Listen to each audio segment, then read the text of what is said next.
Hey guys, what is going on? So, last had a couple of technical difficulties, so I apologize. Give me a quick second. Whoops. To make sure everything's going well. Everything should be good. Okay, beautiful. Had a couple of technical difficulties. So, let me know if we're all good to go now.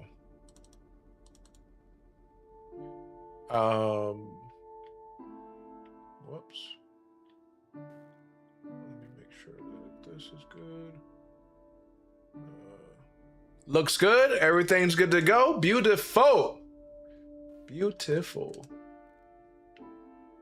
Oh, what the? Oh, no. I didn't mean to do that. Oh, give me a quick second to get everything going. I feel like an old man, so please bear with me. Okay, beautiful. We're good to go. Everything is good to go. I went back. It's okay. Let me take a step back because some people are probably just watching this for the first time and like, man, who is this old geezer trying to figure everything out right now? Streaming comes in all over the place. This is part 2 of our stream on Depression Quest. We're playing a game called Depression Quest, and it's been very depressing. Oh, let me do that. Last time, at the end of our last stream, we left off with Carl, our main protagonist, talking to Alex. Alex had invited him to go out with her friends. And Carl is in the midst of a very depressive episode that keeps him in a very debilitating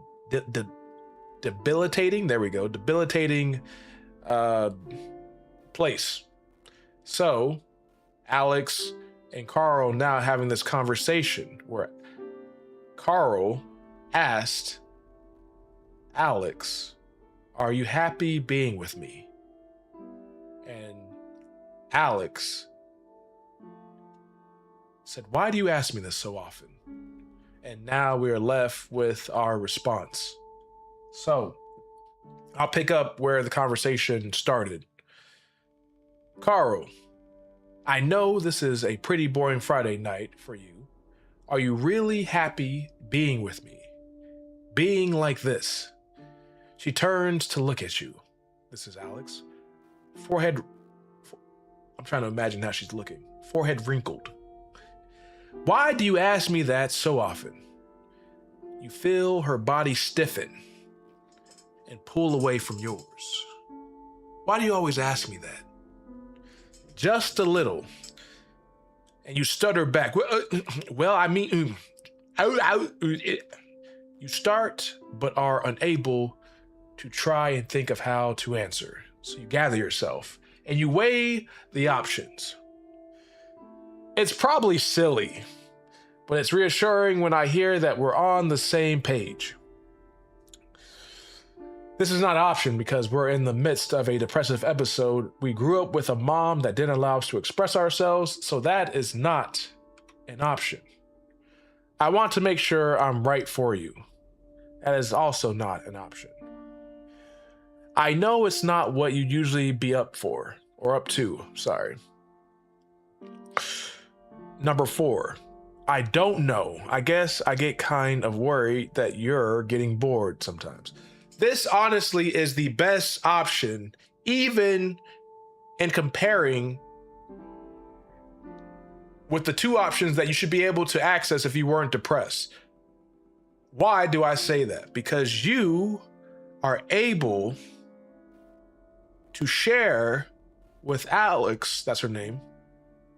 You're able to share with Alex what's going on in your internal world. You go from projecting this, I know this is pretty boring Friday night for you. Are you really happy being with me? I mean, that last part's really direct. Being like this. I like that, okay? Actually, this is a really good sentence altogether. Anyway, but he is sharing his internal world. One of my beliefs as a therapist is that your soul, your body, your mind, you as a person are much more happier when you are able to authentically share how you're feeling with other people openly and honestly. Being transparent is a gift that skyrockets your quality of life. And what our friend Carl is doing is sharing how he authentically feels, and he's stepping in that vulnerable area in his relationship with Alex. So let's see how this plays out.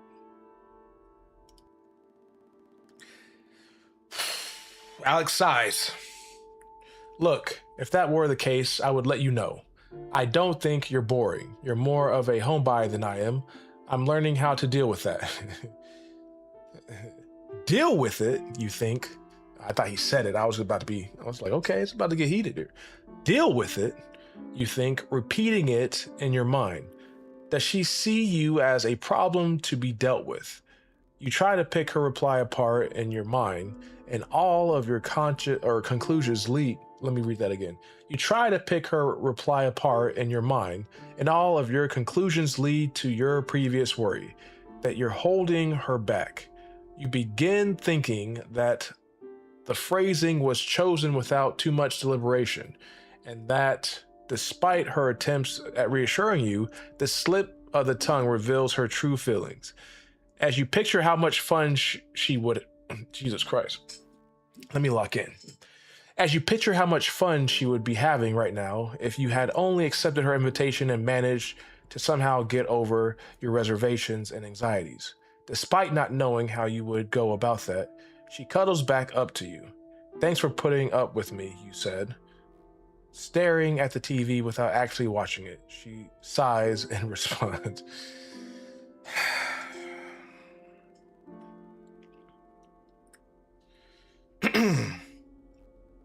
So, let me see something really quick.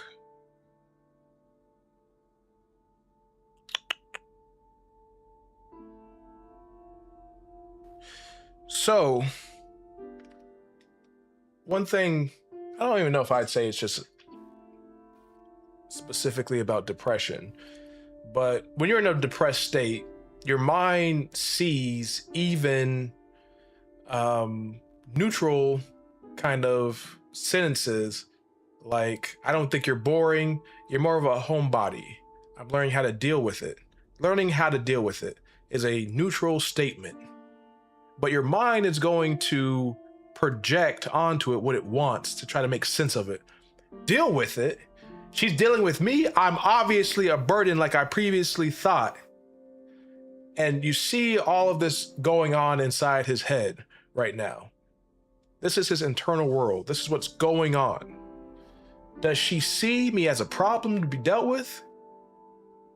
She probably just kind of threw out something that was going to make me relax, but the truth broke free when she said deal with it, dealing with me. All this is going on within our friend Carl, but none of it's coming out. And that is depression at work. You got a bunch of feelings, but you don't have the ability to share it. And so it's just compiling more.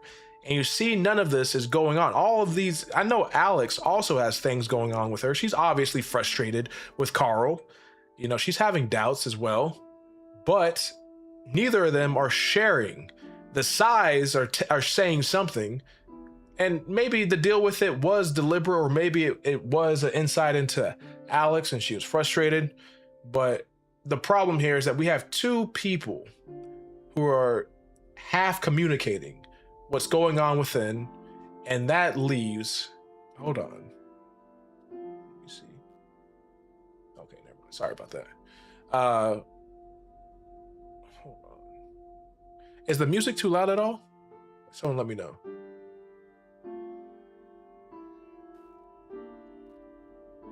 Or is it good? No, it's good, actually. Never mind.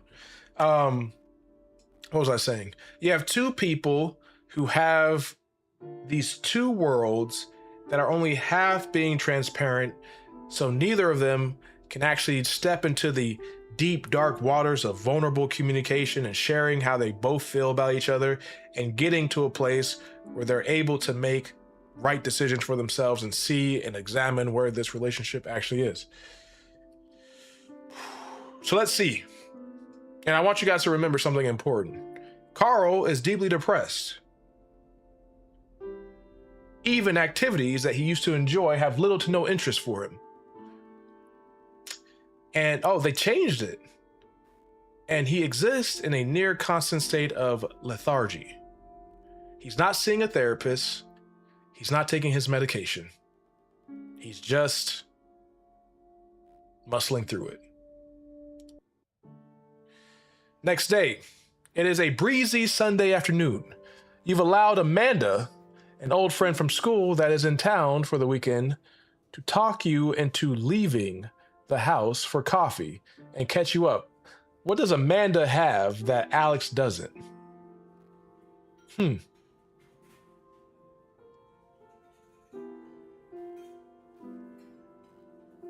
y'all hear that? Anyway, you meet her in a small cafe and talk about what you've been up to since you've last seen each other. And you can't help but feel like they are a lot more accomplished. You can't help but feel like they are a lot more accomplished and interesting than you are while listening to them talk about their life after school. When it's your turn to brief them on your activities, you feel anxious and ashamed and give a very abbreviated version. You try to talk about your job as little as possible. You feel incredibly boring while you describe it. You try to talk about your job as little as possible, and you feel incredibly boring while you describe it, despite her expressing sincere interest in you and your life. Amanda has known you long enough to read your mood and tone of your voice. She leans in to ask a question while gently touching your hand, a look of genuine concern on her face. What's wrong? Do you? Another opportunity to share your feelings. And let's see what options we have. The two options that we would have, but depression has robbed us of: suggest a change of location and confide in her honesty. Oh my God, that is a good option. That would be beautiful. Absolutely beautiful. I would love that. Test the waters and open up a little, hoping she'll understand. Another beautiful option. Please, either one. No music is nice. All right, turn the music off. Test the waters and open up a little, hoping she'll understand. I'm so upset. These are the two best. Let me read the other options and see what's going on here. Option number 3, insist that nothing is wrong and change the subject. Don't do it, Carl. Don't do it. 4, defensively ask what she means by that. That's boy, Carl, who you think you are? Number 5, notice that your hands are shaking. Notice that your hands are shaking. Obviously, we're going with that option. Again, what is one of my rules of living a good life? You have to be able to navigate your life and your relationships with yourself and with those around you in an authentic way. Trauma and depression rob people of that. Again, Carl was raised in a family of people who thought it was a good idea to strap up those bootstraps and get to work and have positive toxic positivity and not talk about your feelings. So we're seeing the fruits of that labor, of that parenting start to flesh out. He can't do that shit with anyone. He tries it sometimes. He dips his big toe, maybe even pinky toe into it, but he can't take that cannonball plunge and just go and confide to anyone. And it's really preventing him from getting any serious help. So, next best thing, Notice that your hands are shaking. So his hands are shaking. Why is that? I don't know why, but I can guess. The man's body is sending him a signal. You're anxious. You're hurting. Everyone can see it. What's wrong with you? Your body knows. And your hand might be shaking in response. So you becoming mindful that shakiness helps to ground you, helps you to become aware of what might be going on. It gives you some type of data. There's something going on right here.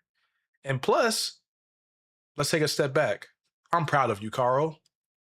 You were able to go out with an old friend, Amanda, who was able to talk you into going out and, you know, pursuing some type of relationship. So I'm proud of you. That has to be noted because that's a big thing for Carl. So good job, buddy. It's such a small question, but it feels like a blow to the gut. You surprise yourself when you realize that your tightly clenched fists are now beginning to shake slightly. Despite your best efforts, you feel tears begin to sting at your eyes. You try to disguise this by tilting your head up and praying that they'll suck back in. Has anyone ever done that? I see it in therapy all the time. People try to do that trick. They even try to roll their eyes back, see their brain. And I tell them, I said, you know what? Just let it out. Just let it out. Let it pour out. Come on. Let it pour. Come on now. I'm a psychopath as a therapist. Do you understand how much joy it brings me when someone starts to cry? Why is that? Why? Because when someone cries, it's them allowing themselves to feel their pain, the pain that they've put off of feeling. Those tears represent something. They're trying to tell you something. One of my favorite questions to ask in therapy is, what are those tears trying to tell us? Some people have elaborate stories of what those tears are telling. Some people are like, what the fuck are you talking about, John? What do you mean what my tears are trying to say? Let them fall, baby. Let them fall. She suggests that you two get out of there and you feel mortified. She offers to go back to your apartment with you, but the two of you end up talking in her car for 2 hours as the words just pour forth from you.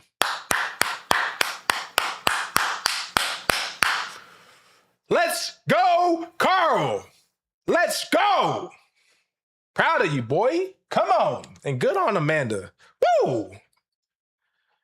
Amanda seems unsure of what to say at times, but she listens and rubs your back as you sob and talk. Good job, Amanda. Look, you're not always going to know what to say. I don't know what to say a lot of times in therapy, but it's not about saying anything. It's that Carl is opening up. That's the most important thing, is that you provided a space for Carl to open up. And that man had 2 hours of shit to talk about with you. And you just rubbed his back. You were connected. Beautiful, Amanda. Beautiful, Carl. This is good work, Amanda. Hold on.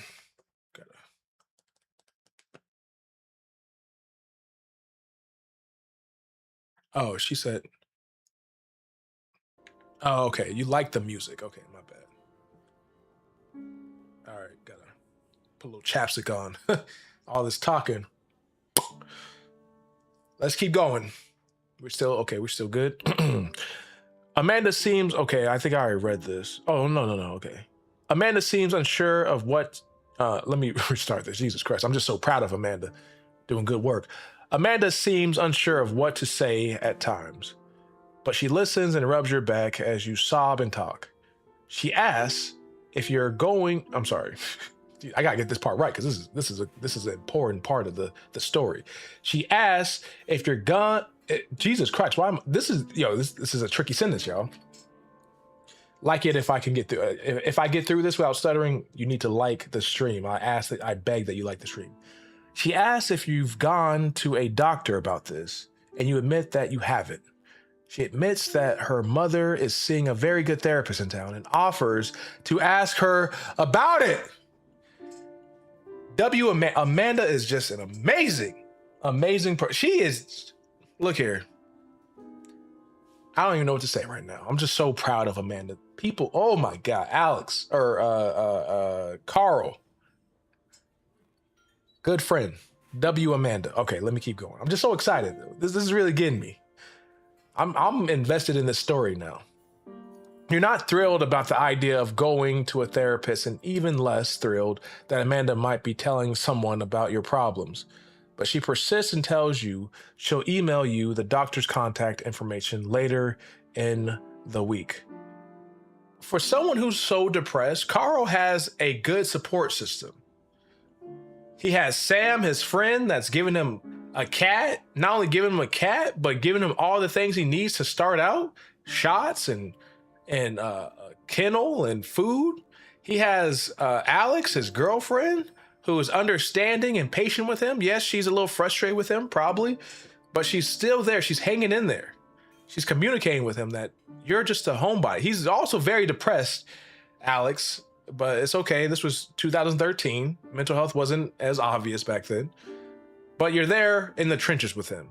And then you have Amanda, who not only negotiated and forced him to come out, saw that something was wrong, and gave him the information, or let me take a step back, gave him the 2 hours for him to just let it all out and said, like, this is serious. I don't have the words to say, but I have connections. I have people that can help you out. Woo-wee. These are good people. These are good people. Okay. Let's see next. Not thrilled, okay? Of course, you're not ready to actually deal with your shit. It's look, I need a therapist, but that's a hard step. It's a hard step to take. I need to trust the person. I need to vet them and all that good stuff. Anyway, let's keep going. It's a glaringly sunny Monday. Let me reread that. It's a glaringly sunny Monday. Who even writes like that though? Come on now, like you gotta cut me some slack when I stutter on some of these. They write in such a weird way. It's a glaringly sunny Monday? Who describes Monday like that? It's a glaringly Sunday Monday. All right, let's lock it. All right. It's a glaringly sunny Monday, and one of the few days that your brother Malcolm is in town and free long enough for you two to actually see each other. Okay. You have a dental appointment that day. But you make plans for him to pick you up afterward. Hold on now. Can we just talk about, what's his name? Carl. He has a brother in town. My man's depressed, but he's still going to dental appointments? I give it to him. Your appointment takes a little longer than expected because your dentist tells you that you're starting to grind your teeth in your sleep to a worrying degree. Given how nearly everything in your life has been feeling enormous and stressful lately, this doesn't come as a surprise to you. He suggests that you try to reduce your stress levels and fits you for a night guard. It feels awkward and too big for your mouth, and you feel embarrassed looking at your puffed up face in the mirror with it in. You finish up the appointment in a hurry and leave about a half an hour overdue. Hold on. You finish up the appointment in a hurry and leave about a half an hour overdue for meeting your always punctual brother in the parking lot. Damn, wait, half an hour. Okay, it's not that bad. It's only 30 minutes. You finish up as quickly as possible and leave the building to scan the parking lot of your brother's car, but you don't see his old Civic anywhere. You pass by a blue Camaro and jump as it beeps at you, causing you to jump in surprise. It takes you a moment for you to realize, but it's Malcolm in the driver's seat. That son of a bitch, Malcolm. Doing better than me. You hop in the passenger seat and compliment him on his new ride, and he mentions that it's a perk of a promotion he's recently obtained at work. It's gonna make you depressed, man. Everybody. Amanda's doing good. Alex going to school. Now my brother Malcolm has perks at his job. I mean, even though Carl has healthcare and everything, he starts telling you about how much more money he's making, how his career is really taking off, and how he's starting to look at houses with his wife. And he's married. Malcolm. He's living life. He's doing things. He's progressing. You clutch the bag containing the night guard in your hand and feel yourself clench your teeth as you think of your crummy apartment and how long it's been since you've been able to take a day off work without having to worry about making ends meet. He's only 2 years older than you, but it feels like he's eons ahead of you in every other aspect of your lives. This guy, Malcolm, married, looking for new houses, has a new job, has a blue Camaro. And you know what I got? I got a damn mouth guard. I got my teeth decaying. I'm not you know what, that sounds insensitive. Maybe his teeth hurt from the anxiety. But this is probably what he's thinking about, honestly. You start to compare yourself to your brother, and all I have right now in this moment is a teeth guard because of situations like this. People progressing, but me being left behind, or at least feeling that way. So, he asks, how did your appointment go? Did you get drilled full of holes or what? Did you get drilled by the hose or what? So he asks, how did your appointment go? Did you get drilled full of holes or what? A sense of shame creeps over you.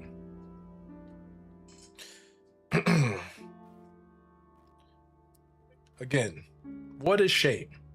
Unwanted identity. What are some of the things that Carl can be feeling right now? I'm a loser. I'm being left behind. I'm not good enough. What's wrong with me? Or something's wrong with me? This is his trauma.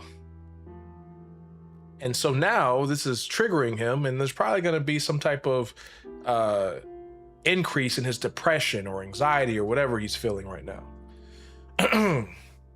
Triggered. He's triggered right now.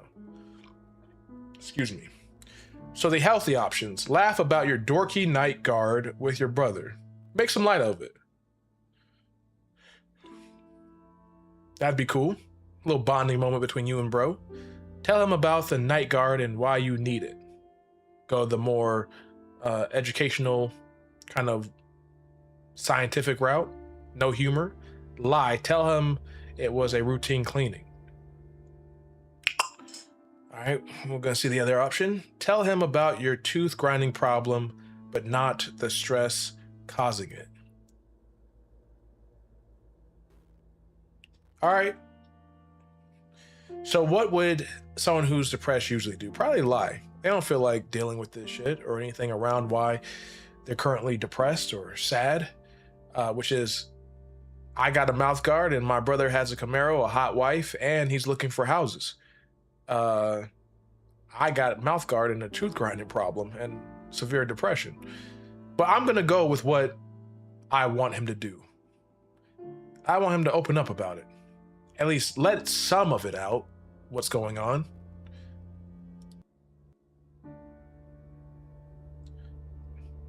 You know what, Carl, man, he has the abilities. I'm seeing some promising things in Carl. He's able to communicate. He just needs to be able to dip his toe into it.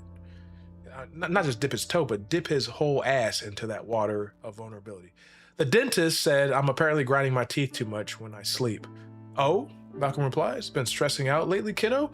All right, boy. All right, bro. Kiddo.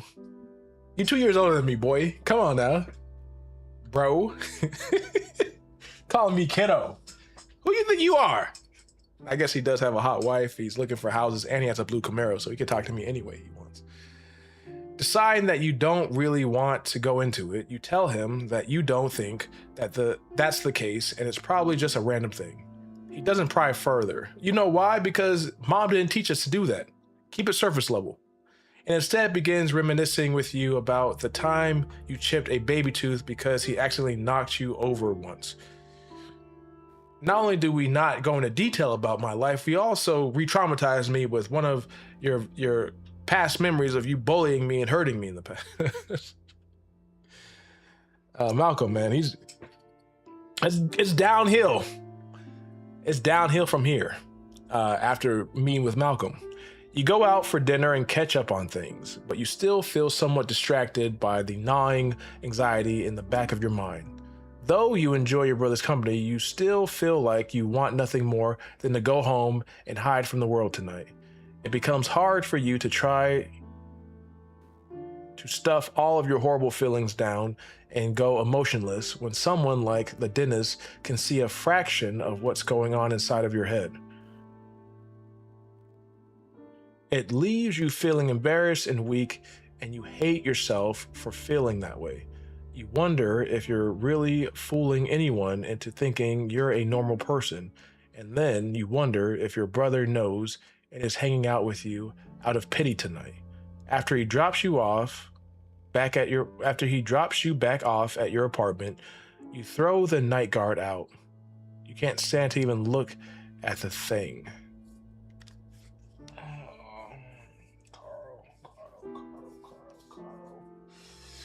Ooh, and after we started hanging out with Amanda and there was hope, and where's the cat? Where's the cat even? How do we even break this down?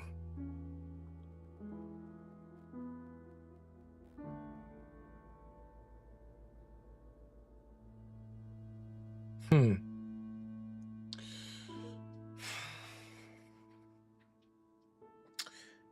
I mean, I think you're seeing the difference that one interaction can have versus another interaction. So with Amanda, our boy Carl was able to get his stuff out. Now you can't make that a normal thing because Amanda's not the person that you do that with, obviously. But she gave you an opportunity to let all your shit out, to work through it in a way. And that stuff we're starting to peek into the right direction. There was some hope here. And now I don't think Malcolm necessarily did anything wrong per se. But to a depressed person, calling him kiddo, talking about all the good shit that's going on in your life, talking about an old memory of a chipped tooth, asking if he's stressed. Malcolm doesn't seem like the best person to be talking to when you're going through severe depression and you're super self-conscious and you're comparing yourself and you're feeling like a failure. He's just turning that knife deeper into your back. And I mean, obviously that's obvious, but we'll see how our boy Carl responds and reacts to this development. I hate these descriptions of days, I'll be completely honest. It's a dry Sunday morning. You grab your morning coffee and scoot your rapidly growing kitten off your office chair, and despite her protests, sit down at your desk to check your email. A new message pops up in your inbox almost as soon as you do. It's from Amanda, and you remember your meeting in the cafe and awkwardly bringing up your feelings to her. Subject: hey buddy, hey, sorry it's been a few weeks. I meant to get this to you sooner, but it took a while for me to get a hold of my folks back home. Dad told me to say hi, by the way.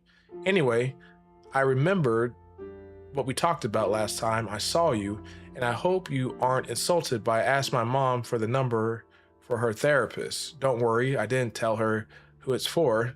Good shit. Really good shit. Amanda's solid ass friend. I think she's worried about me now, though. Ha ha ha. Anyway, the number is number 6, whatever. It's a really good office. You should look into it. Talking to someone never hurts. If you're worried about money, don't be. They're one of the few that has a really good sliding scale fee system and won't charge you what you can't afford. I hope you're feeling better. It was really nice to see you again. It's still early enough that you could call and make an appointment today. It's Sunday, though.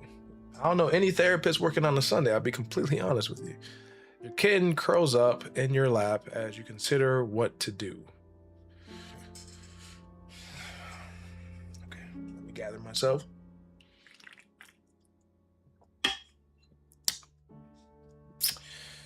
Option number 1, we don't have it. Call the therapist's number. You're looking forward to the help you think they can offer. This is not true at all. It's not even available. It's not how he's feeling. So it makes sense. Try your luck and call the number, even though the mere thought of talking to someone makes you anxious. She cared enough to send it to you after all. That seems like that's the option I would have wanted, honestly. Sleep on it. Nope. Guys, strike while the iron's hot, even though it's been a couple weeks since Amanda and I talked.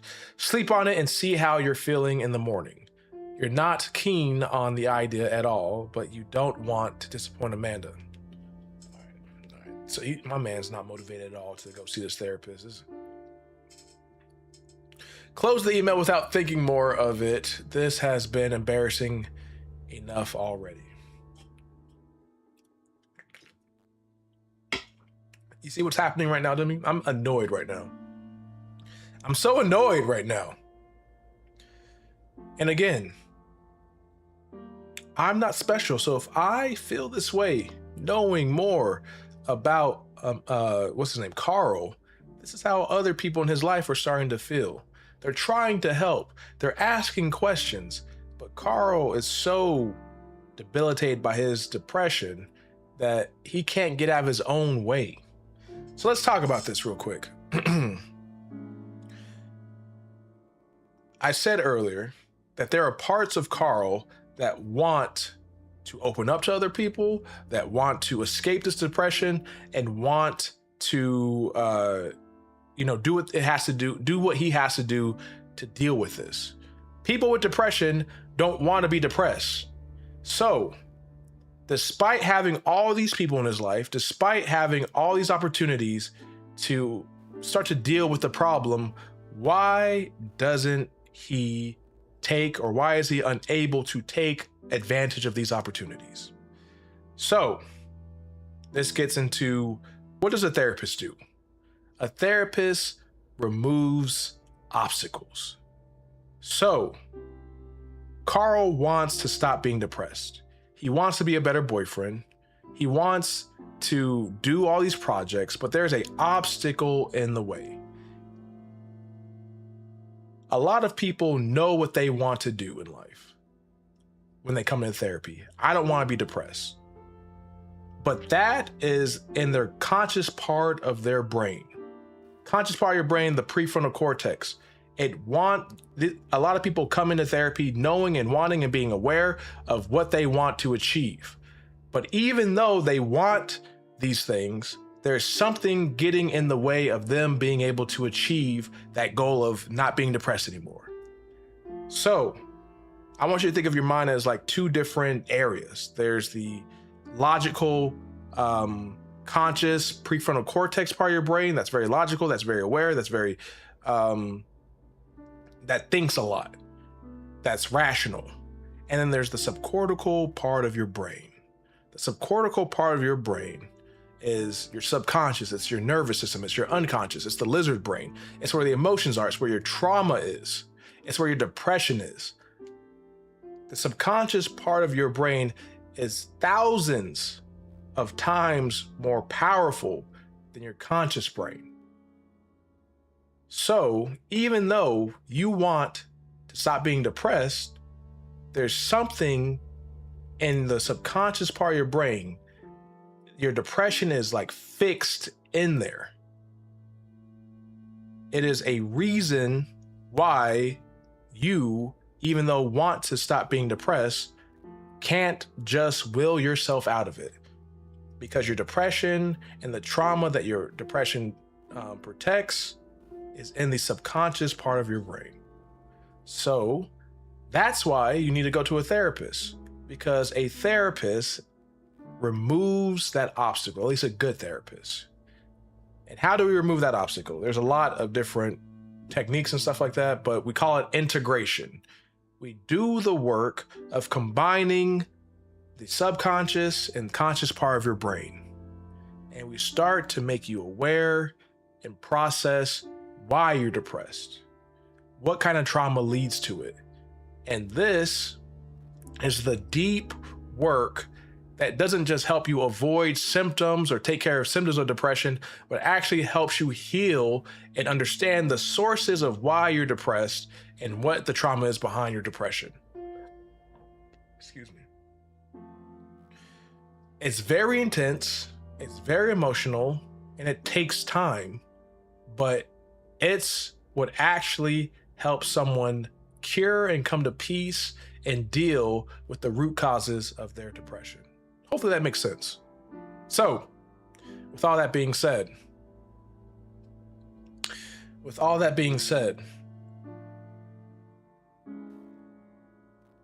I'm just gonna go with option number 3. The thought of picking up the phone and calling someone about this right now is overwhelming. Of course it is. Sure, you're having a hard time lately and have motivation issues, but are you really in need of therapy? Shouldn't you be able to get over it yourself? What if they put you on medication and that makes you feel like a zombie? What if you go and the therapist looks down on you? What will Alex think about this?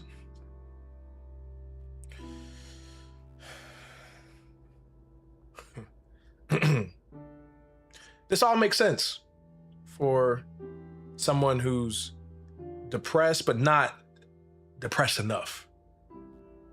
They can still rationalize themselves out of therapy, and they're overall worried about what, and I gotta remember, this is 2013. Therapy is a much more less stigmatized thing and very common now. At least to me it is.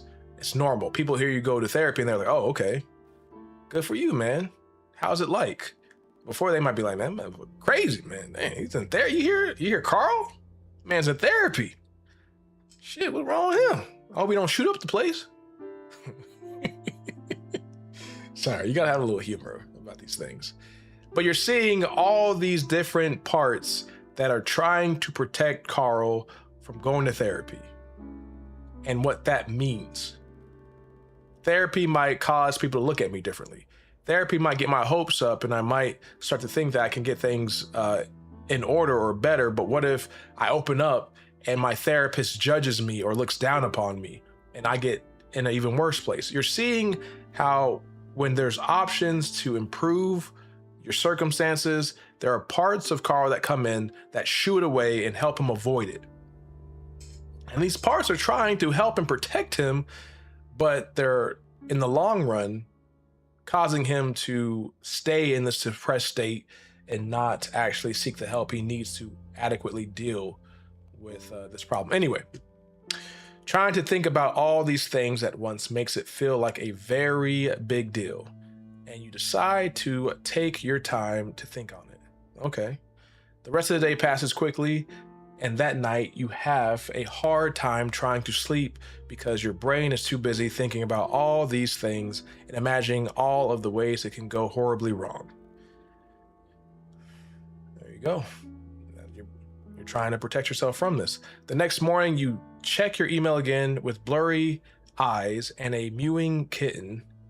Amanda's email is still there, seemingly waiting for you. You are no more decided than you were yesterday. What now? Same question, just call already. It can't hurt to check it out. I would have loved that option.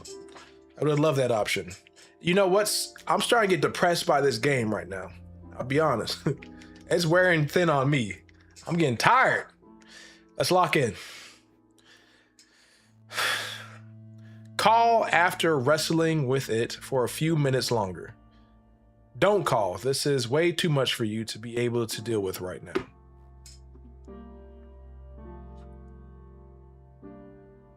All right. I want to do number 2, but I'm going to go with number 3. Don't call. This is way too much for you to be able to deal with right now. Is it trying to trick me, though? Because I already know he's not going... Call after wrestling with it for a few more. No, I'm gonna go with that. I'm gonna see what I gotta see what happens. I gotta see what happens. We're going option 2.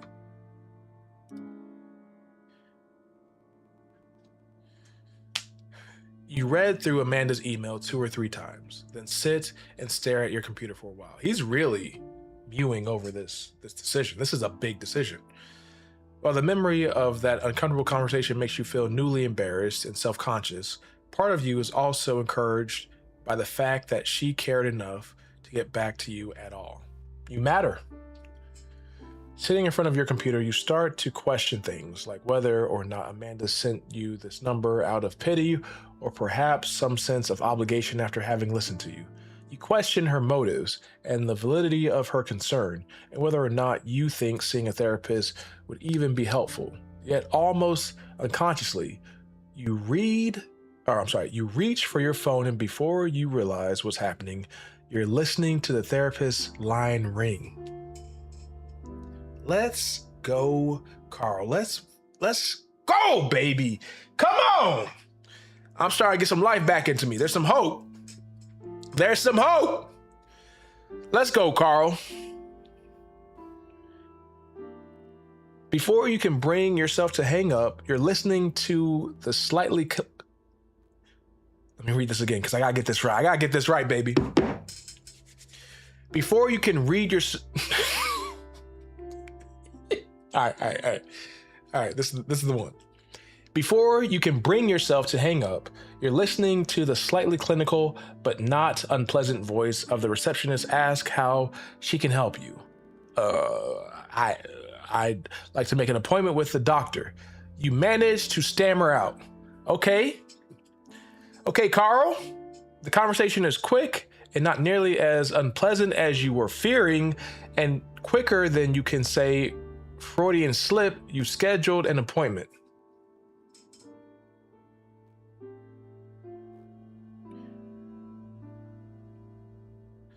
Quicker than you realize, appointment day rolls around. What do you do? Freudian slip. I remember. What is a Freudian slip?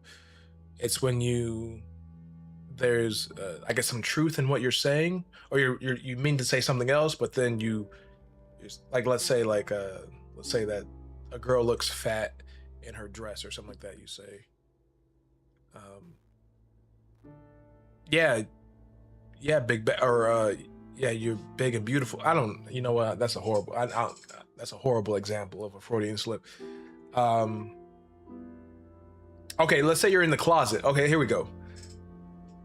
Let's say you're in the closet, gay. People don't know.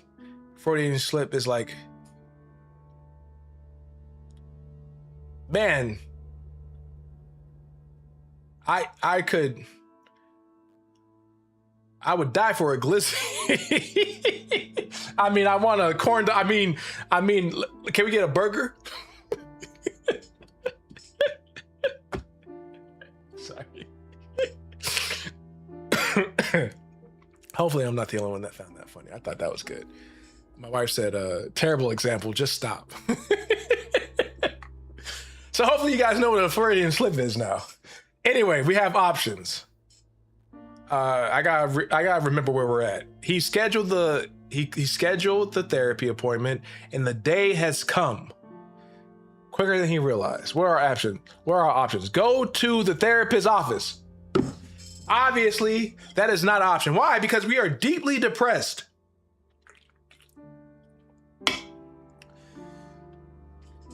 And solutions like that aren't available to us because they're too scary.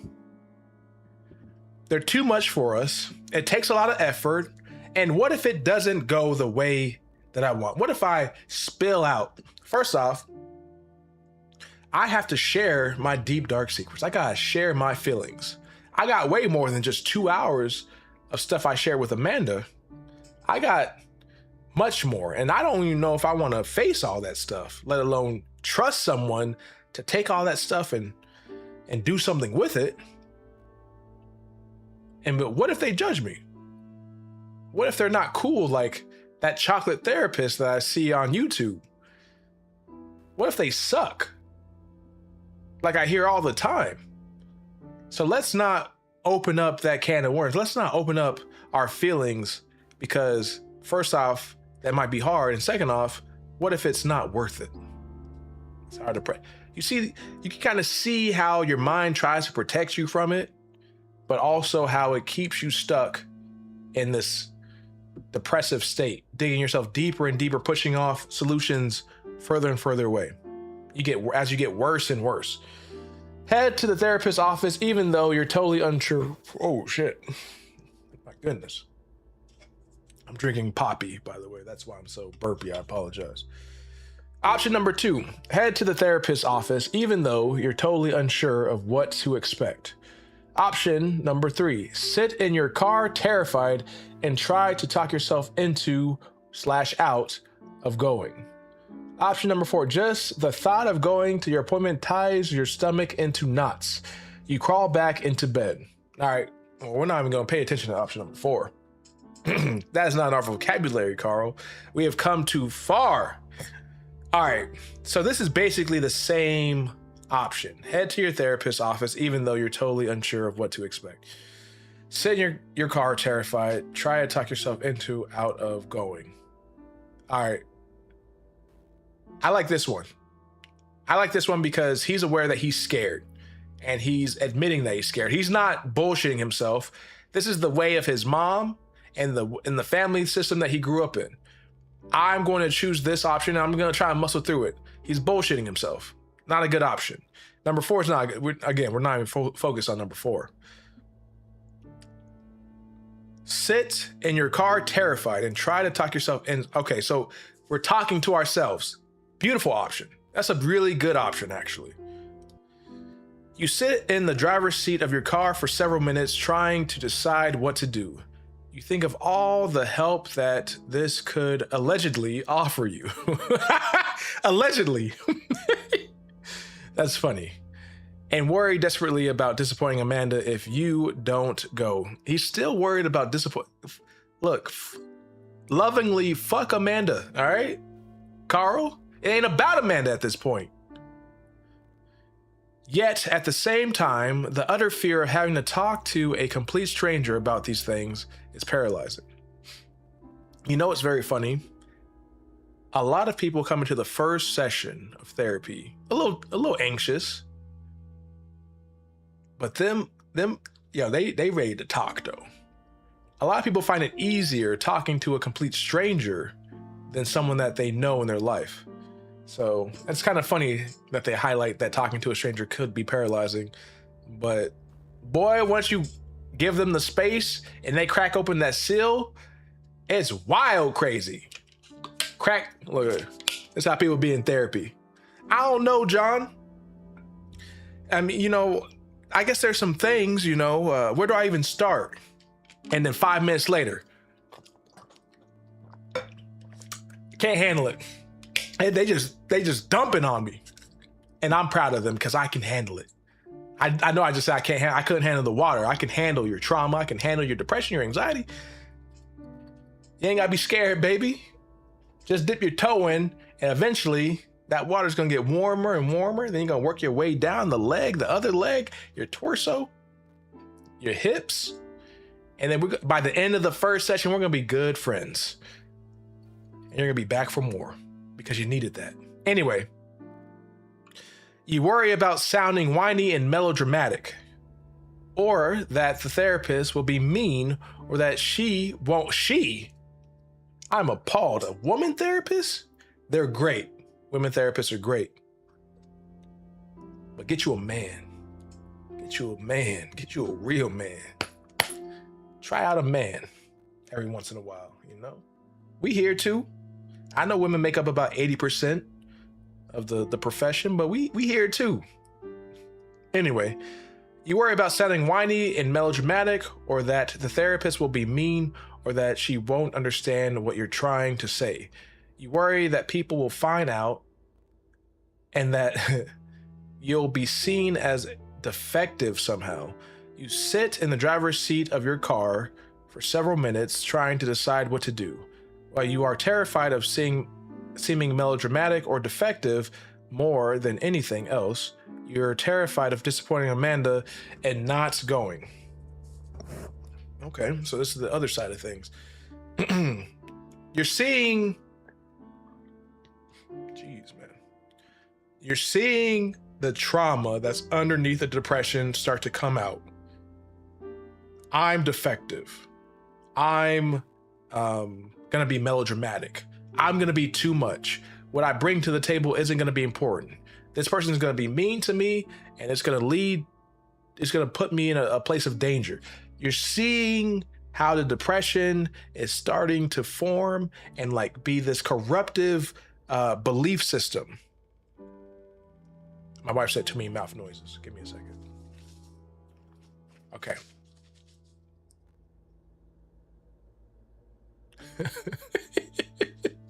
She said, "I need you to drink away from the mic." Hold on, you didn't like the ASMR?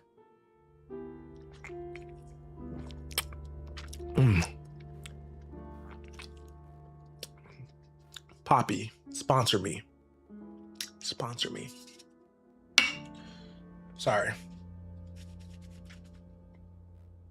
I forgot where I was at though. What was the point I was making? You're seeing how the depression is corrupting his mind and leading him in. We call this being blended with depression. It's starting to really take a hold of this person's personality, and it's really starting to guide his way of thinking to protect him from these identities that he doesn't want.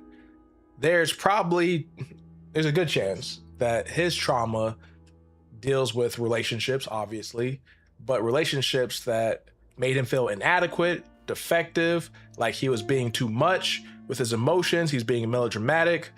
And so those past traumas are dictating how he's moving through life, and he feels like he can't open up or talk about the things that deserve to be talked about because they're not worth being talked about. They're not worthy of time or attention. And I'd probably relate that to his mom. Things weren't worthy of being talked about in his family growing up, probably. Anyway, well, you still aren't, or also, let's take a step back. Amanda, I don't know if this is a depressive thing, but what's really becoming, what's really sticking with me is that, oh my gosh, so many mouth sounds. Okay. Oh, that's old. Okay. Am I still making mouth sounds? Okay, so no, she's saying no, stop. Okay, the drinking. What's really becoming obvious to me is how much he is terrified of disappointing Amanda. That has been a constant thing in every decision or every one of these last couple of slides, is how mindful he is of not letting Amanda down. Let's see if it's enough to actually motivate him to go and do something that his mind doesn't want him to do, and that's go to therapy. While you still aren't sure if her concern is genuine or not, she still took time out to send you this information, and the thought of her accepting disappointment. Okay. Let me reread this again because I got lost. While you still aren't sure if her concern is genuine or not, she still took the time out to send you this information, and the thought of her accepting disappointment. I don't understand that. That doesn't flow with me. Anyway, the look on her sad but knowing face that you've seen in too many others before is itself motivation enough for you. You start your car and you drive to your therapist. All right. I'm sorry. Look here, man. This is a lot of reading. I wasn't expecting it. My brain is fried too. And also I'm reading depressing shit. So give me some grace. But I get a little boost because I keep getting disappointed by Carl, but he does give me hope sometimes. He started the car and we're going to the therapist's office. Come on. Let's see.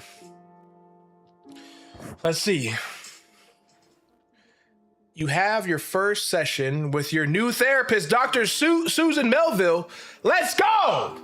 A tall woman in her mid 40s. That's an odd way of describing this woman. A tall woman in her mid 40s with a disarming demeanor and patient eyes with the start of the slightest. Hold on, man. I'm just so excited right now. Let me.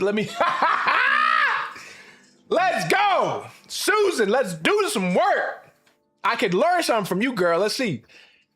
Tall ass woman in her mid 40s with a disarming demeanor and patient eyes with the start of the slightest smile lines.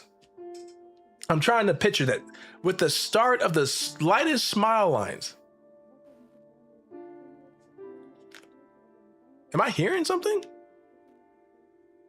Huh. I keep hearing like someone talk. I just like, anyway. Is that what? Hold on, what is that noise? Am I tripping? Is that the game audio? Okay. Anyway. What am I trying to do here? Okay. All right, let me just start over because I'm all over the place. I'm excited though. You have your first session with your new therapist, Dr. Susan Melville. A tall woman in her mid 40s with a disarming demeanor and patient eyes with the start of the slightest smile lines. This is horrible writing. Come on now, give me some credit. When I stutter, it's because the writing's horrible. I can read you, I promise, I can read. The writing's horrible. She makes you feel comfortable fairly easily. Let's go. Which is a pleasant surprise after all of your anxiety over the appointment. As you leave, you make a second appointment. You're still skeptical about all of this, but figure you might as well see where this goes. The hardest part, it seems, was taking the first step. You're still not sure if and how you're going to tell your family or your partner, but you figure you'll deal with that when the time comes. Is it hard telling your family? You know what? It's fair. Yeah, it is hard telling your family when they're not open to stuff like that. Okay. Sorry. You gotta understand, I'm a therapist. So like talking about therapy and stuff like this, especially with my family loves me and they're very open and accepting. So like the idea of talking about this with my family doesn't seem like such a hurdle. But again, this was in 2013 and that was a different time. It was Wild West when it came to mental health. The hardest part, it seems, was taking the first step. You're still not sure if and how you're going to tell your family or your partner how you figure you'll deal with, but what the fuck? Oh, I'm getting lost. Let me start over. You're still not sure if and how you're going to tell your family or your partner, but you figure you'll deal with that when the time comes. Okay, it makes a lot more sense. Either way, you feel relieved that you managed to see this through instead of being paralyzed with worry over it. Even if nothing comes of it, you did something you said you would instead of flaking out or running away. Let's go, Carl. My man. Can't call you a bitch now. Come on. You're emotionally exhausted when you get home and collapse into bed. You earned it. You earned it. You sleep better that night than you have in a week, and you're not sure if it is because you were so tired when you got home or if it's because of the therapist. You are depressed. Interaction is exhausting, and you are becoming more and more withdrawn. You are seeing a therapist even though you doubt anything she says could make you feel better. Fair enough. You are not currently taking medication for depression.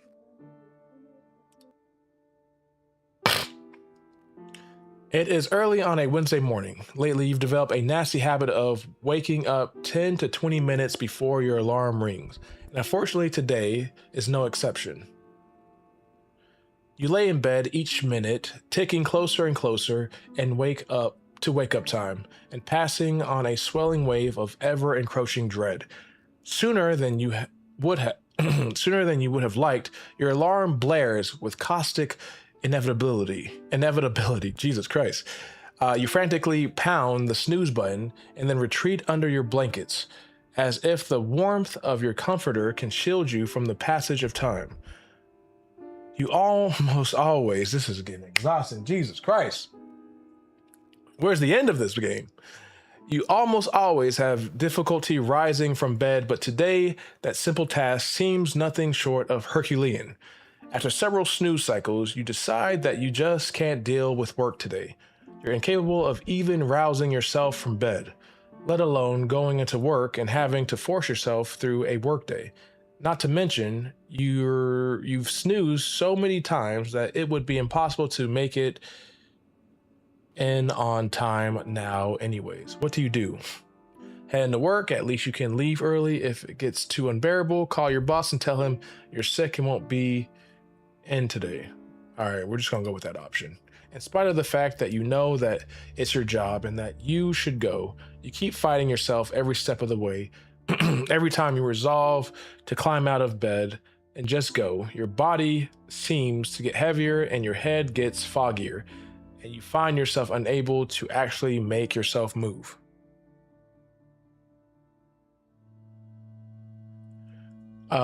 You grab your phone and dial your boss's number, hoping that it's early enough yet that he won't be there, and you can just leave a message. Fortunately, after a couple of rings, voicemail picks up, and you leave a message explaining that you're sick and won't be in today. As you hang up the phone, you worry that perhaps your message sounds like a lame excuse. You hope your boss won't call or email you to follow up with your message, but for now, you're too foggy to do too much. And any sort of thinking, and eventually you fall back into sleep that is both heavy and restless, with your kitten curled up at your feet, occasionally repositioning as you toss and turn. All right, y'all. All right, this shit, man. This is a lot. Holy. We're just gonna run through this now. I'm tired. I'm tired of this game. This game is not fun. But I took the challenge. And I think I'm understanding what my client, why he challenged me to do this, because this is depressing. When you wake up the next morning, short of feeling well rested, you actually feel more stressed out. While it was definitely nice to get a break from work, you're now faced with a new problem you hadn't considered before. You still have to go to work today.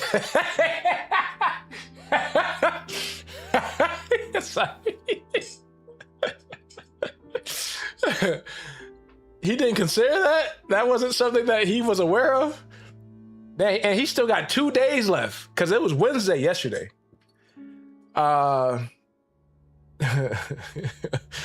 While you aren't having the same problems physically getting out of bed you were having yesterday, the prospect of having to face your boss after missing a day of work does not seem appealing in the slightest. You worry that your absence won't be seen as believable or legitimate, that your coworkers and boss will think you were just trying to half-assedly play hooky. Do people even use that word anymore? Or worse, you fear that someone will actually ask you what's wrong. Is that what's worse? Being caught in that instance and having to either make up a half-baked excuse, or worse, that they'll see right through you and know quickly has your mood matching the drizzy weather outside. Dude probably lives in Seattle or something, how much it rains. You know that you have to go into work, but you fear of being perceived as either lazy or defective and making you regret your yesterday's decision. All right, let's keep going. Jesus Christ. All right, I'm fucking depressed now. Jesus. Holy shit.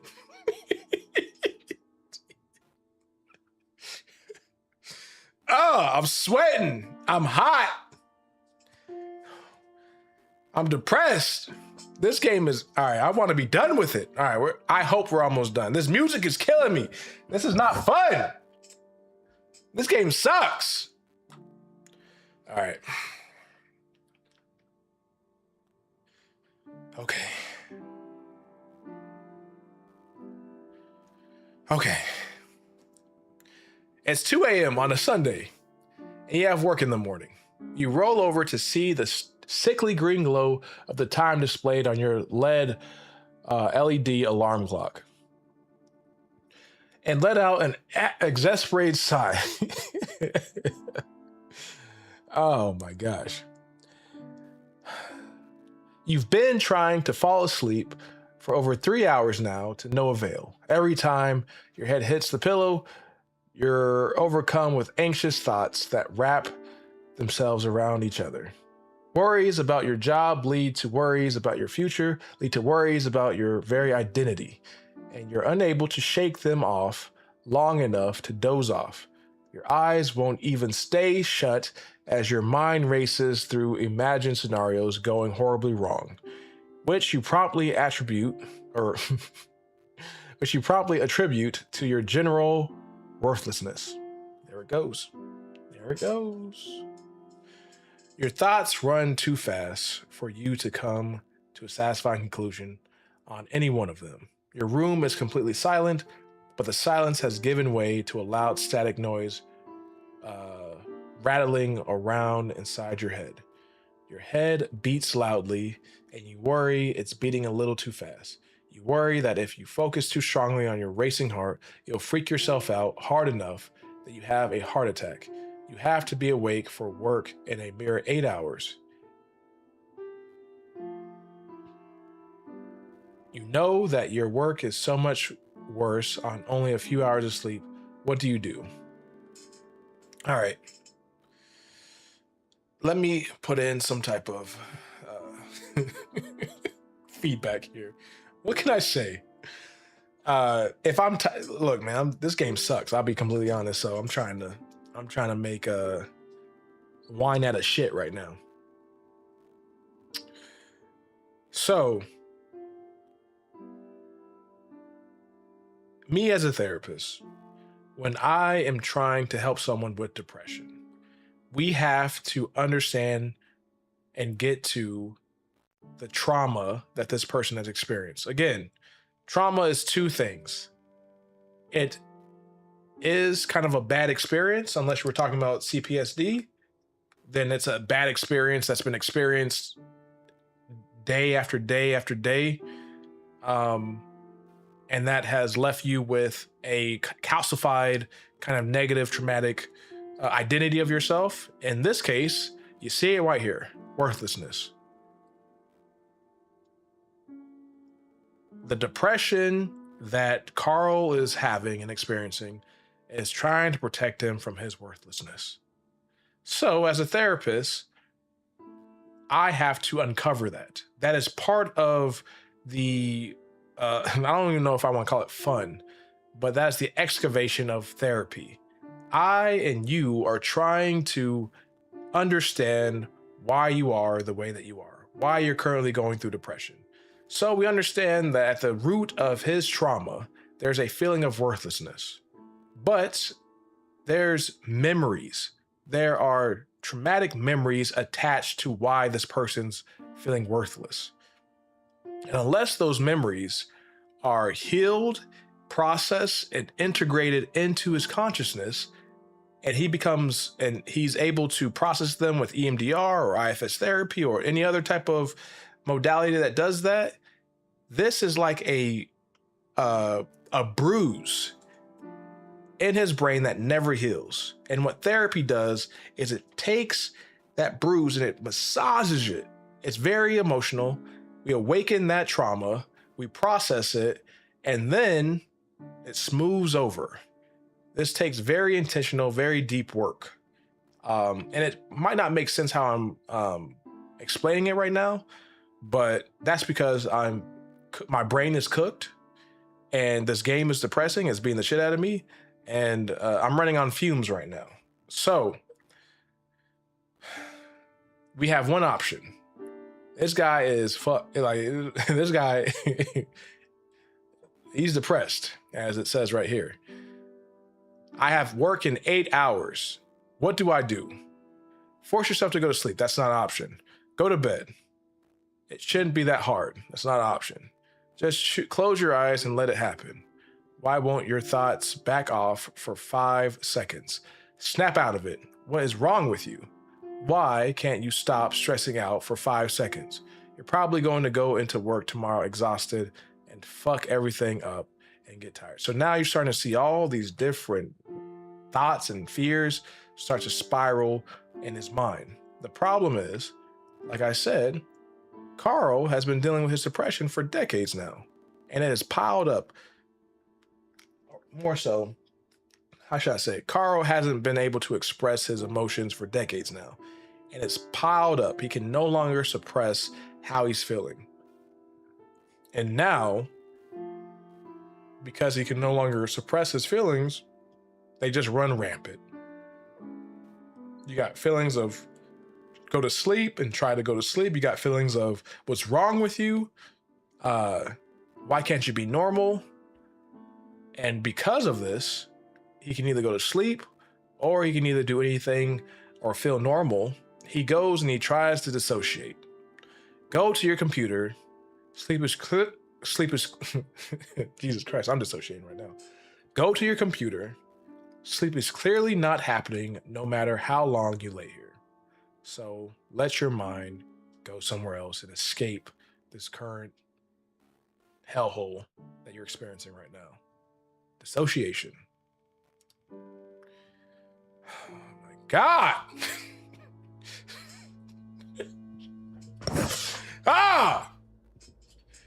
God, this game sucks. You get out of bed and head to your desk, laying in bed with nothing but your thoughts to keep you company. Makes you feel like you're going insane. I'm going insane right now. Jesus. The harshness of the light coming from the screen makes you squint as you turn it on.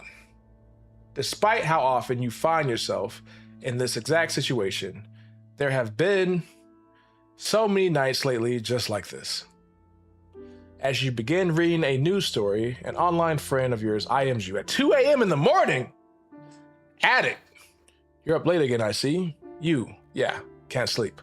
You. Again. Thinking too much again? Thinking. Oh, he spelled that wrong. You guessed it. Want to talk about it? Damn! You even got online friends trying to talk out and reach to you. You ended up talking with Attic for quite some time about how you've been feeling. He's always been easy to talk to about personal matters, and the added security of talking online helps. Being able to rethink what you said as you type it out and check it before you send it helps you gather your thoughts, and you find it less intimidating in a way to type it all into a prompt then say it out loud.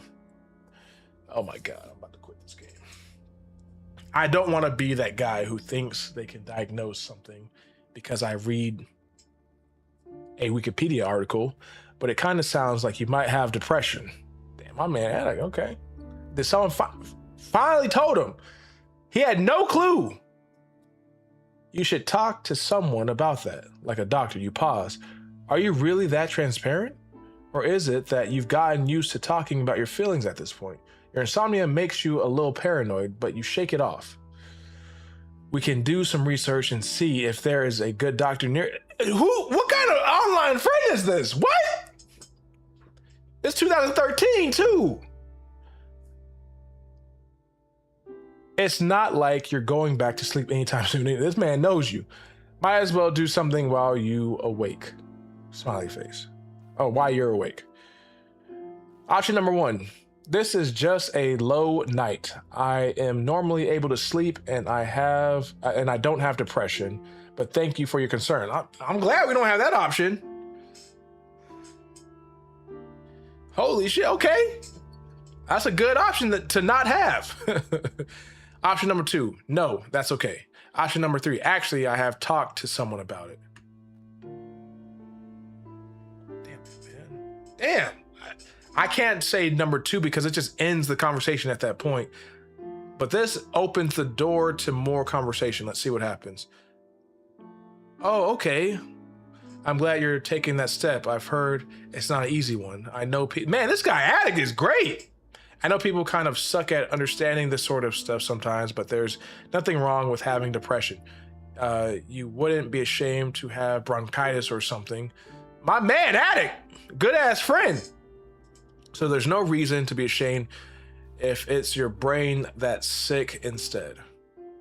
You spend a few more minutes talking with Attic about your therapy and your feelings about it. He's incredibly supportive, and you're happy to find that you have a confidant that understands your illness and is willing to lend an ear when you're having nights like this. A little while later, you fall back into the bed, skin in tow, or kitten in tow, and find it easier to drift off to sleep. Even in therapy, you're still gonna have nights like these sometimes. It's good to know you have a friend who will help carry you through them. Okay. All right, man. This game sucks. All right. I'm done with this shit. Oh my goodness. Holy shit. Damn, this sucks. Okay. It's chill. It's a chilly Thursday night, and you've just gotten off work. This feels like one of the longest days you've faced in recent memory. Even though nothing exceptional has had happened, a ton of minor things kept going wrong, and coworkers had tried your patience throughout the day. You considered leaving work early, but the last thing you wanted to do was deal with your insufferable boss on top of everything else. You're lost in thought on the commute home. Your feeling of frustration, both with your life and the world around you, build as you run into minor annoyances like someone bumping into you. You're really hard as into you really hard as they walk by. By the time you get home, you're exhausted and remember that these feelings were ones you identified as a negative feedback loop with your therapist. These pent-up feelings aren't dying down and are eating at you. You open your front door and stare at your apartment. An overwhelming feeling of exhaustion overcomes you, and you feel like your energy levels are low enough that you'll likely settle into single activity tonight. What do? You see this bullshit therapy shit, man. Oh my God, I'm starting to get frustrated now. I thought this therapist was going to be a saving grace, but they're talking about negative feedback loops. That sounds nice. That sounds cool and all. But if that's the takeaway from your therapy is that, oh, I'm aware that I'm in a negative feedback loop. You see how it's not helping though. You're in a negative feedback loop. You know that. That shit ain't helping. It's okay, I'm in a negative feedback loop. Now what am I gonna do? I'm not able to just shake off my bad mood and do something fun for the rest of the day because I know I'm in a negative feedback loop. I'm aware. Reach out to someone close to you. Holy shit, okay. Don't burn anyone with your problems. All right, we're obviously going with the good option. Distract yourself. Your head feels too noisy and you need to trade it for some actual conversation. Your therapist did say that it was important to reach out to your support network. Okay, my bad, therapist. I jumped the gun a little bit. So you might as well give it a shot. Who do you call? Your coworker Sam, he's friendly enough and could be a good, hell no. Do not call that person. You don't want to bring your shit to work. Your mother, nope. She's unconditionally loves you even if she doesn't always understand you. Alex, she's your girlfriend. Malcolm, okay. We're going with Alex. Okay. Let's see how Alex shows up. I think we're putting a little too much on Alex. She's not our therapist, but we're going to try. We're going to see what happens. You dial Alex, who picks up after only 2 rings.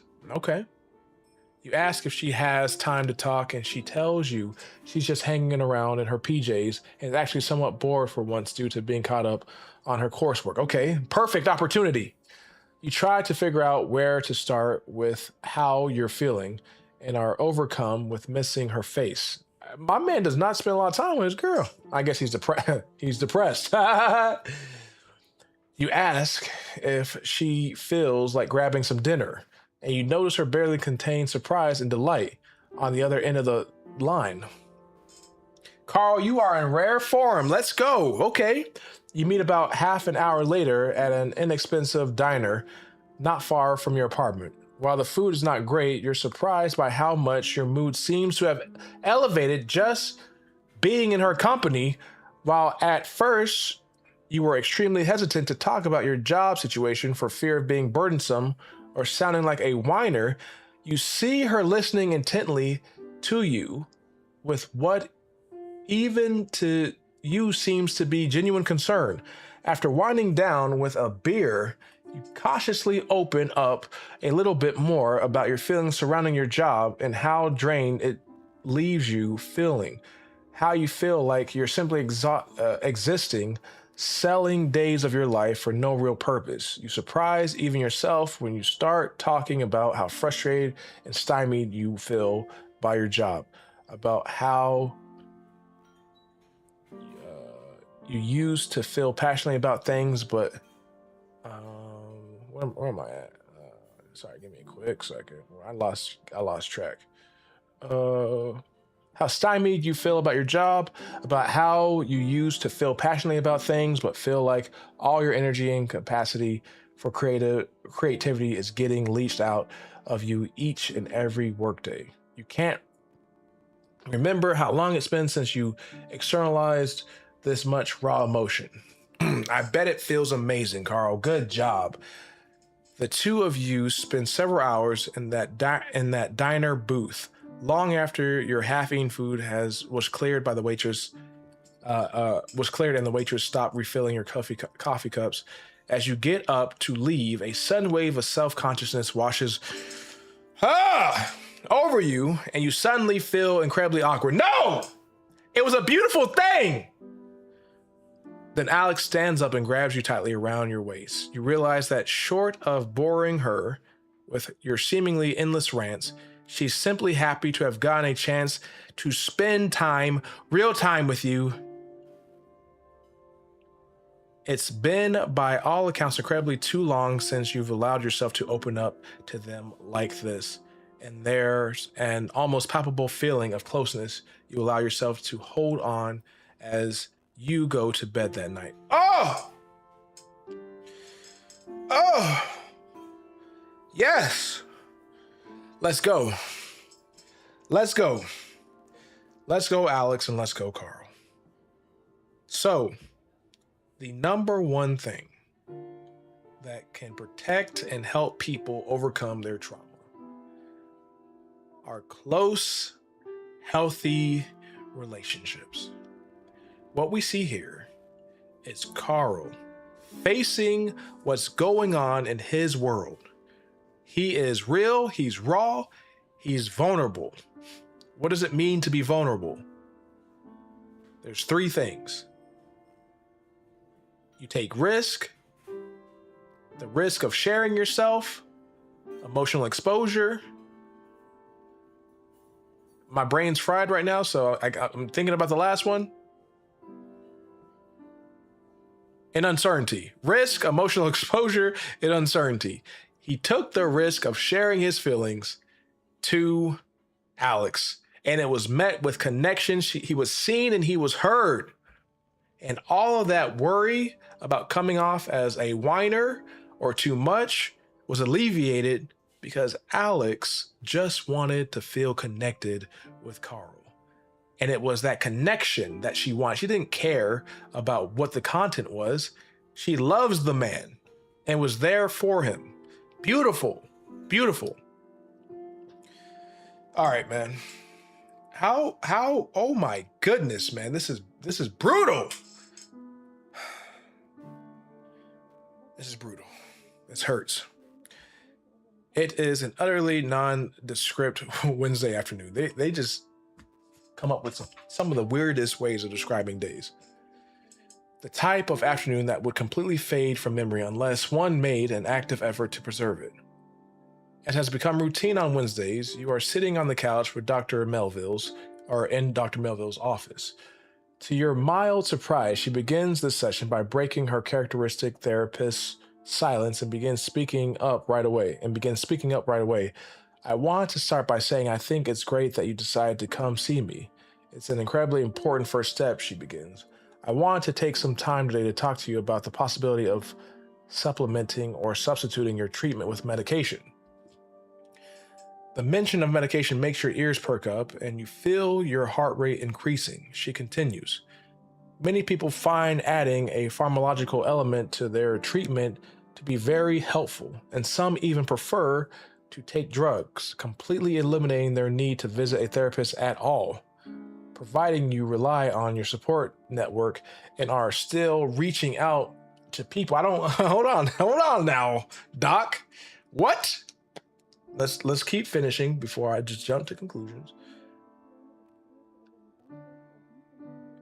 Actually, let me stop here.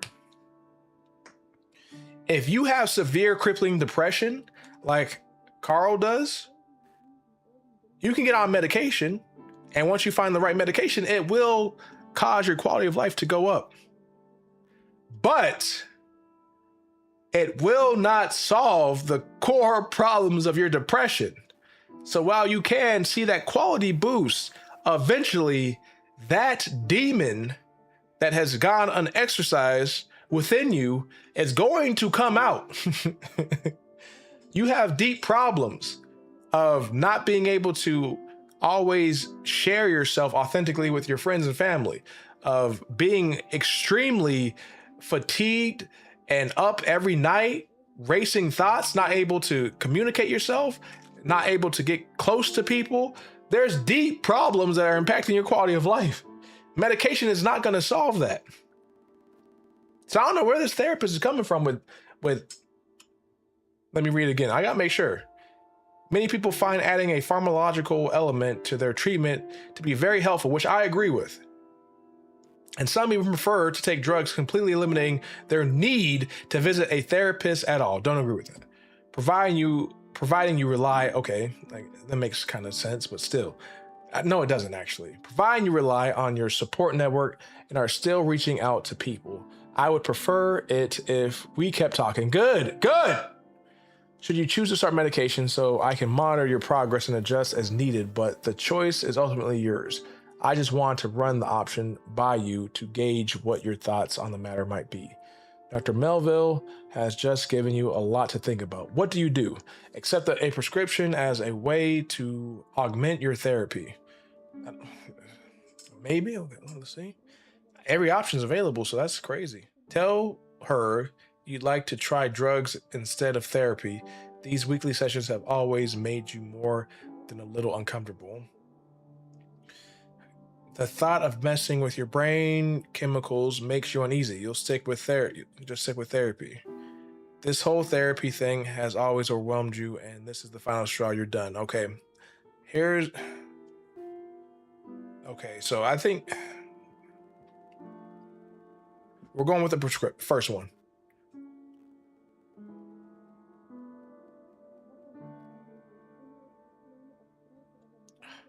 Okay. I'm gonna go with the first one. All right.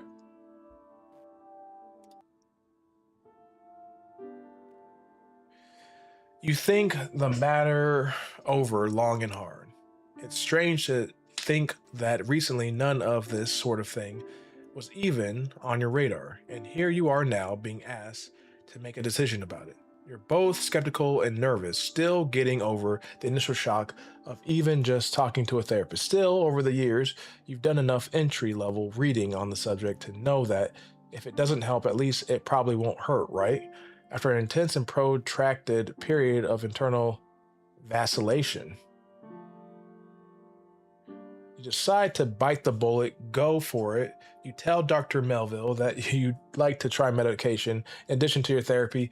You spend about half an hour going over what you'll be taking and what you should expect from it. Thinking back on your decision later, you're pretty sure you had your fists tightly clenched the whole way through.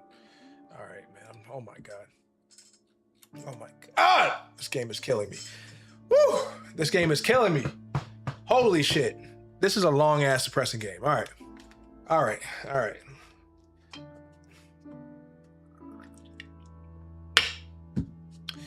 right, let's lock in. It's a Wednesday evening and you're visiting all your parents' house. You're visiting at Jesus Christ, my brain's fried. It's a Wednesday evening and you're visiting at your parents' house for the holidays. It's one of the handful of times during the year you drive out to visit your old hometown, and you've seen random people you had gone to school with around town. Whenever bumping into them, the usual short versions of what you've done since graduating are exchanged.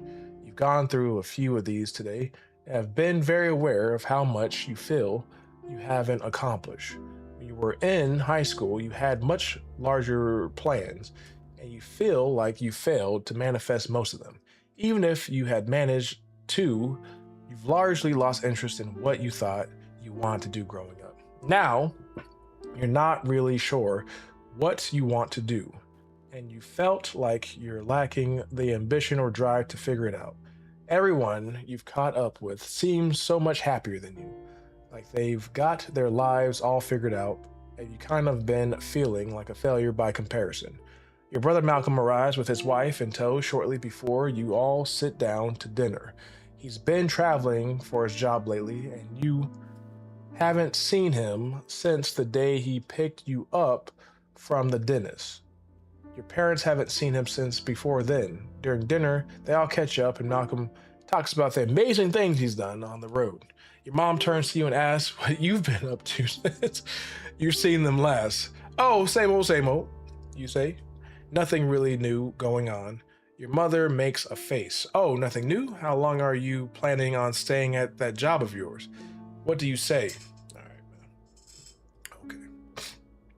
So, Jesus Christ. Woo! Holy. There's something valuable I can share with you. You're seeing this person become taken over more and more by their depression. Their depression is making up their personality. It's just growing. And now they are fully blended with their depression. And what does that cause? That causes them to lose access to it causes them to lose access to their true self, their true desires, their true ambitions, their motivations.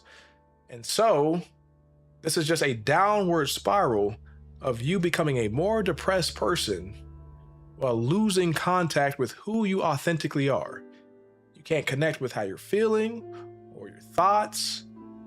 You can't share that with people. You can't connect with your wishes or your goals. And then those things seem so out of reach that the thought about doing or pursuing those things starts to give you anxiety and starts to make you tired, because again, your depression does not want to get its hopes up. It does not want to be disappointed.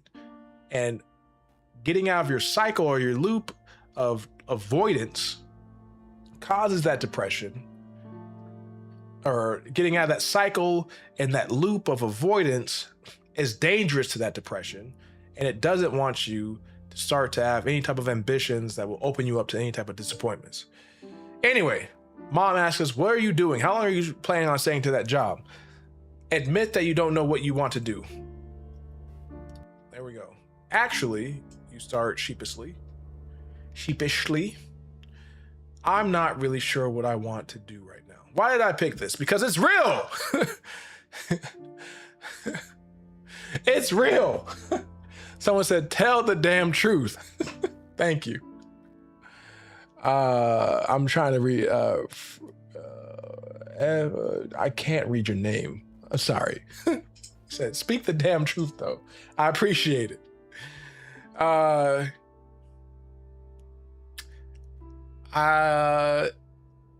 So the options I'm trying to choose, by the way, for this game, they all suck.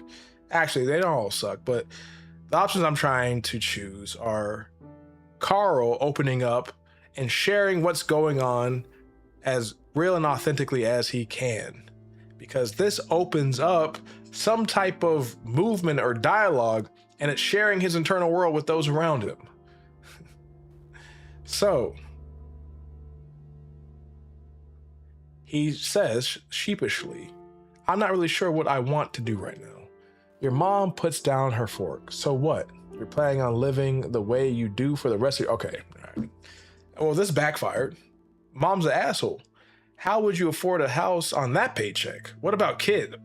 Mom's an asshole. Your father interrupts, slightly placing his hand over your mom's. It's okay, Linda. Let the kids... Hold on. This is important. We're trying to see some insight as to why Carl is the way they is, and it's making sense. Your father interrupts, lightly placing his hand over your mother's. It's okay, Linda. Let the kids be what they are. There's nothing wrong with not knowing what you want to do in your 20s. I didn't get into construction until I was nearly 40. Huh. Okay. Okay, Dad. There's two things here. Dad, I like the response, Dad.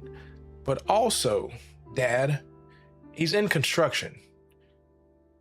Construction is an asshole profession.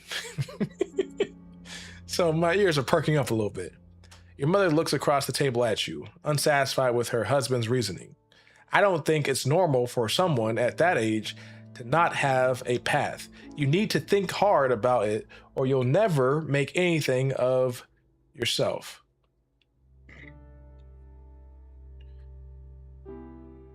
You, as she's about to say, Malcolm interjects, Mom, come on.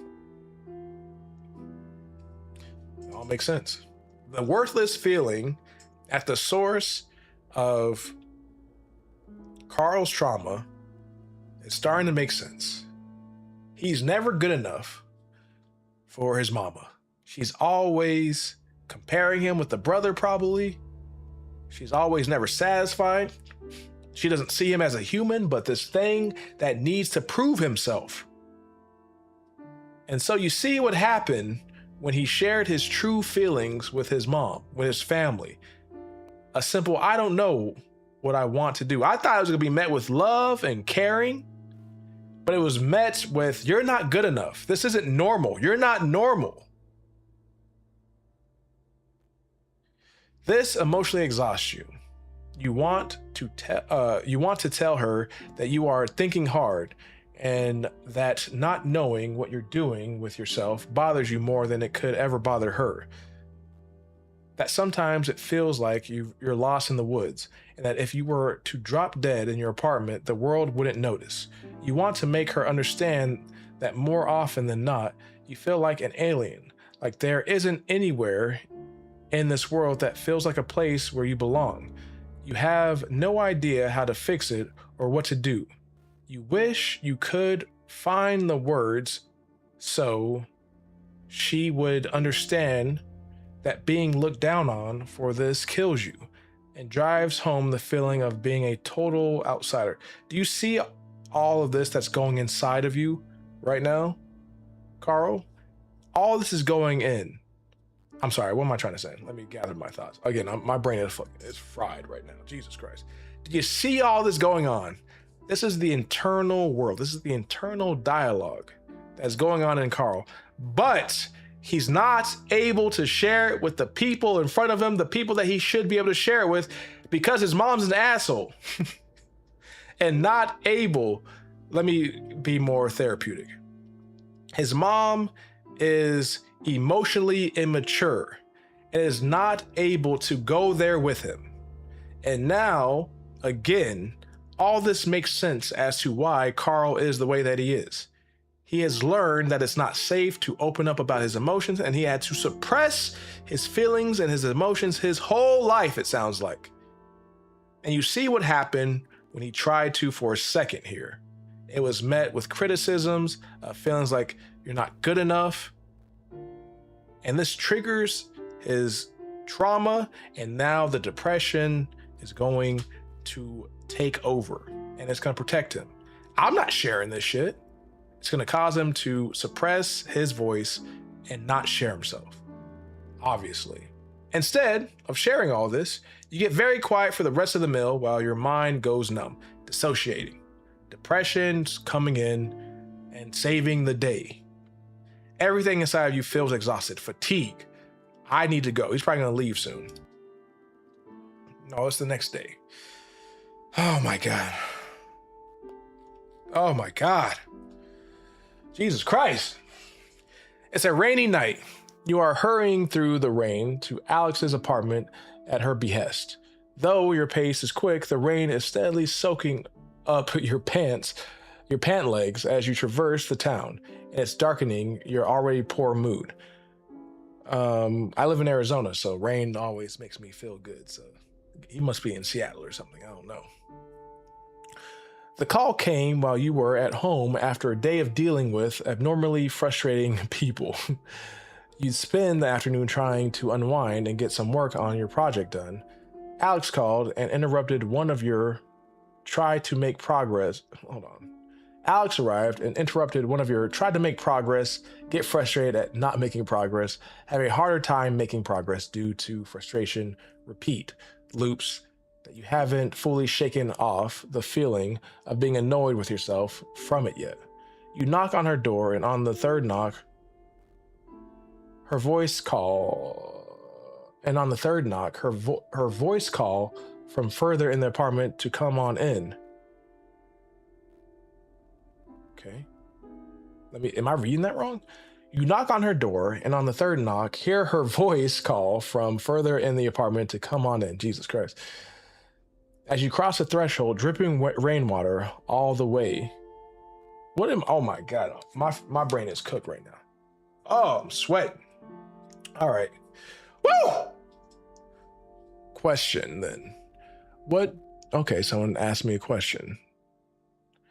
Question then. What to do with the relationship with parents? Keep it superficial or try to get them to see you? That's a hard question to answer, but it's a very good question. So what is my goal for everyone?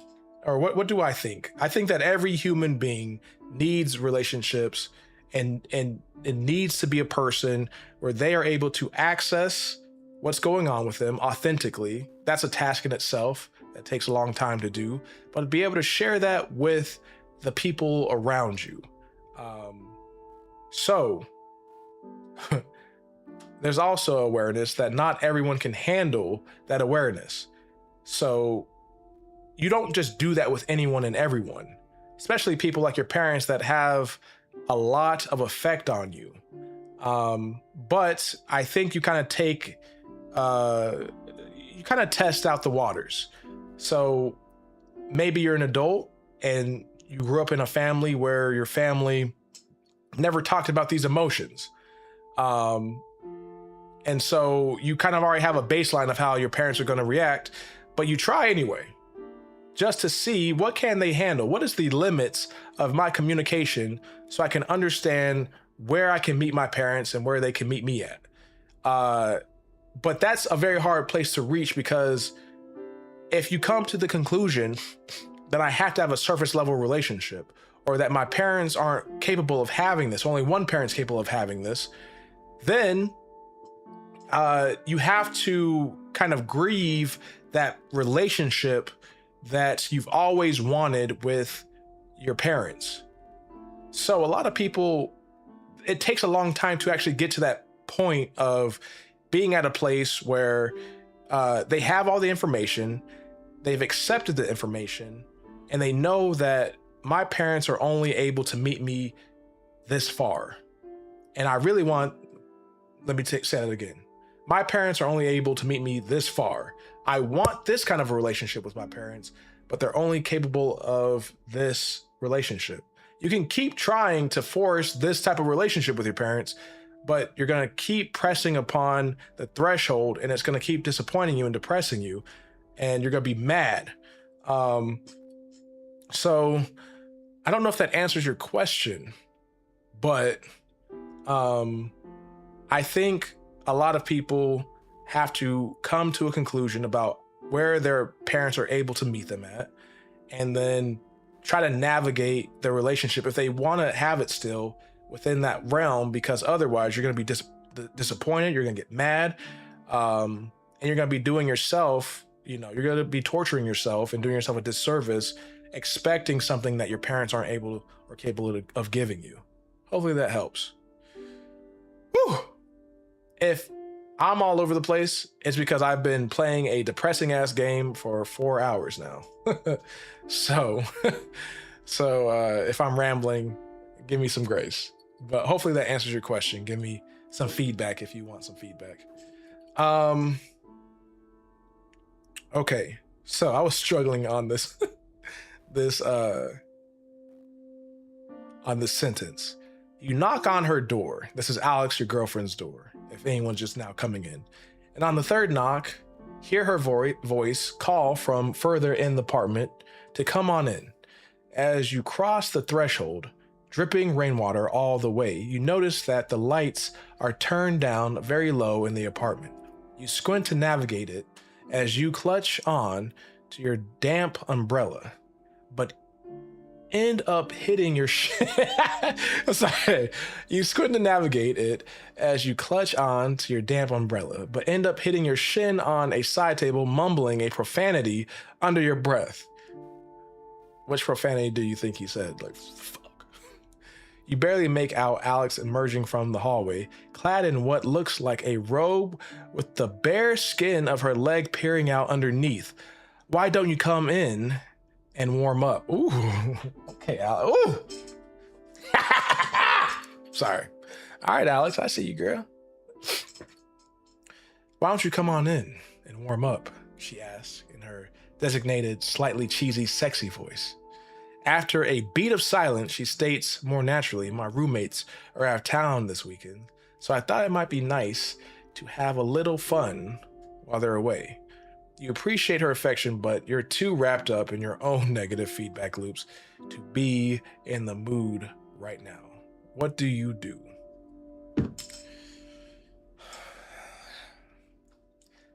I got nothing but love for Alex. She's doing everything right. But I think she's oblivious of what's going on with Carl. Or maybe she's just not accepting it. My man is depressed. And he ain't able to show up like this. And that's a common sign or symptom of depression, is not being able to get it up. Maybe you want to, but you're just not able. You have no desire to have sex. And we're seeing that play out right now. And what's really bad about this is the effect it's gonna have on Alex. It's very vulnerable to show up in your relationship trying to present yourself as having sex. She's put on some nice, I don't think she has anything on actually. She put on a nice robe. She got her nice legs, probably freshly shaved, peering out. She put on her cheesy but sexy voice, and she's vulnerable. She's presenting herself to you. And now the ball's in your court. There's a lot of pressure. Let's see the options. Let go of your stress and be intimate with your girlfriend. I would have loved that option. That would have been amazing. Try to unwind with her before getting physical. Okay, that's the leading one right now. Suggest you do something else instead. Tell her you're not in the mood. All right. So, if Alex is the emotional tank that she is, she'll be able to understand why I'm suggesting us to do something else. She'll be curious. If Alex is an extremely healthy person who can put her stuff to the side and be curious about what is going on in my life, or why I said that I'm gonna have to put your sexy leg back in your robe and let's talk about something, or let's just do something else, she'll be able to handle this perceived rejection. The thing is, I'm not even built like that. Not putting myself on a pedestal, but it takes a extremely healthy person to put themselves and display themselves and put yourself out there as wanting sex, and to be rejected and told, let's do something else instead. I'm not gonna feel sexy. I'm not gonna feel desired. I'm not gonna feel loved. I'm not gonna feel trauma. Trauma that can be traumatizing, or at least can be triggering. What if Alex has a history of being in relationships where she's not loved adequately, or her parents didn't love her adequately, or what have you? You turning her obvious display of wanting to connect intimately, physically, can be perceived and trigger her to feel trauma. So I'm gonna go with the least offensive option. Try to unwind with her before getting physical. Baby, let's ease into this. Let's talk a little bit. A little foreplay, but on a conversational level, before we get into some real foreplay. Let's see. Okay. All right. You look at her. You look at her standing, barely lit, and notice there's a few candles scattered around the apartment. it occurs to you that she has tried to make this night special for the two of you. Even though you have a tight knot of antisocial frustration in your stomach, seeing how much she cares makes you want to try to melt it away so you can show her how much you care that she's gone through all this trouble. However, you desperately need to shift gears first before that's even possible. Okay, all right. Carl, let's go. Okay, you're surprising me. The man is introspective. You look amazing. Let's have a drink together, you suggest, hoping that this will give you the push you need to get into the mood. All right, he's trying to shift emotional states. He was down and depressed and being very what's the word? Self-conscious or down on himself. Now he's trying to switch into a sexual mood of being there for Alex and being in the moment with her. You go into the kitchen and pour the two of you drinks, trying to focus on letting go of your bad mood. You sit down on the couch next to her, and she cuddles up to you instantly. What should we toast to? I'm liking Alex. She's persistent. I love it. She asks as she takes her drink. You think for a moment, passing up the cheesy to us option. You say what's on your mind, letting go of your bad day. To tonight. I mean, that doesn't really. It's not really much different than the to us. The two of you cheers and you ask her about her day. Conversation turns flirtatious and the two of you find yourself in the bedroom shortly after. Okay. You find that you're having trouble getting into things physically with her. And remember that diminished arousal was a possible side effect of your medication. Holy shit. That's on me. That's on me, Carl. My bad. You'd hope that you were part of the population that wouldn't be affected by it, but it seems as though this was not the case. However, you are able to still enjoy the closeness with Alex and fall asleep happily together. What did he do? You're about to have sex and then you realize you can't get it up. What did he do?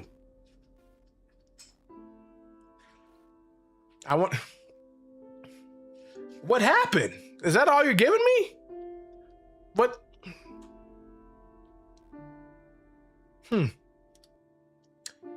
That's it? That's it? That's all? Holy. That's all. They just gonna do that to us. This game sucks. Even when you win, you lose.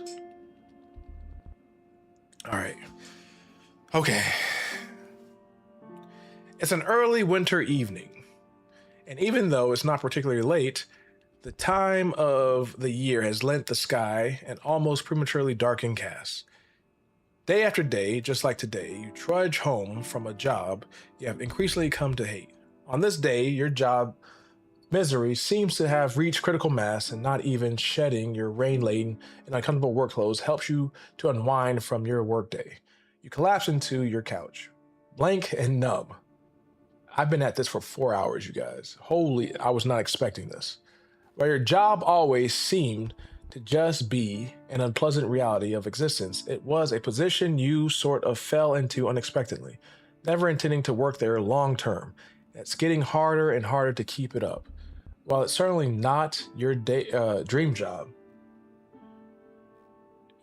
you've always just sort of stuck it out. Okay, man, all right, what is this shit? Come on. I'm about to quit this shit, honestly, man. This shit sucks. This is brutal. Oh my God, this game sucks. They did warn me that it was gonna not be fun. It was not gonna be fun. All right.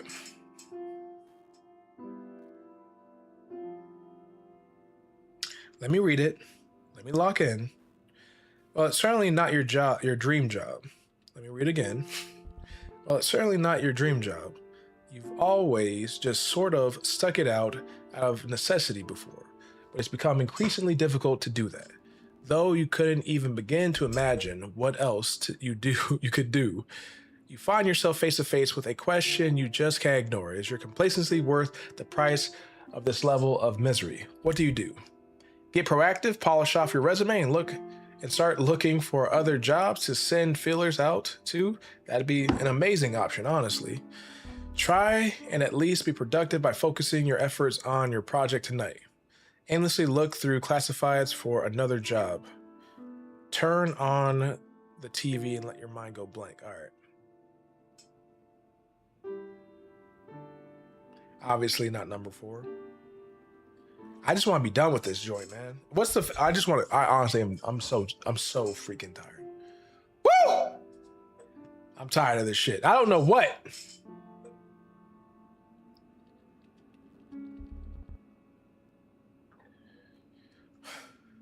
Man, this is killing me. All right, let's see what we got here. All right, I'm just...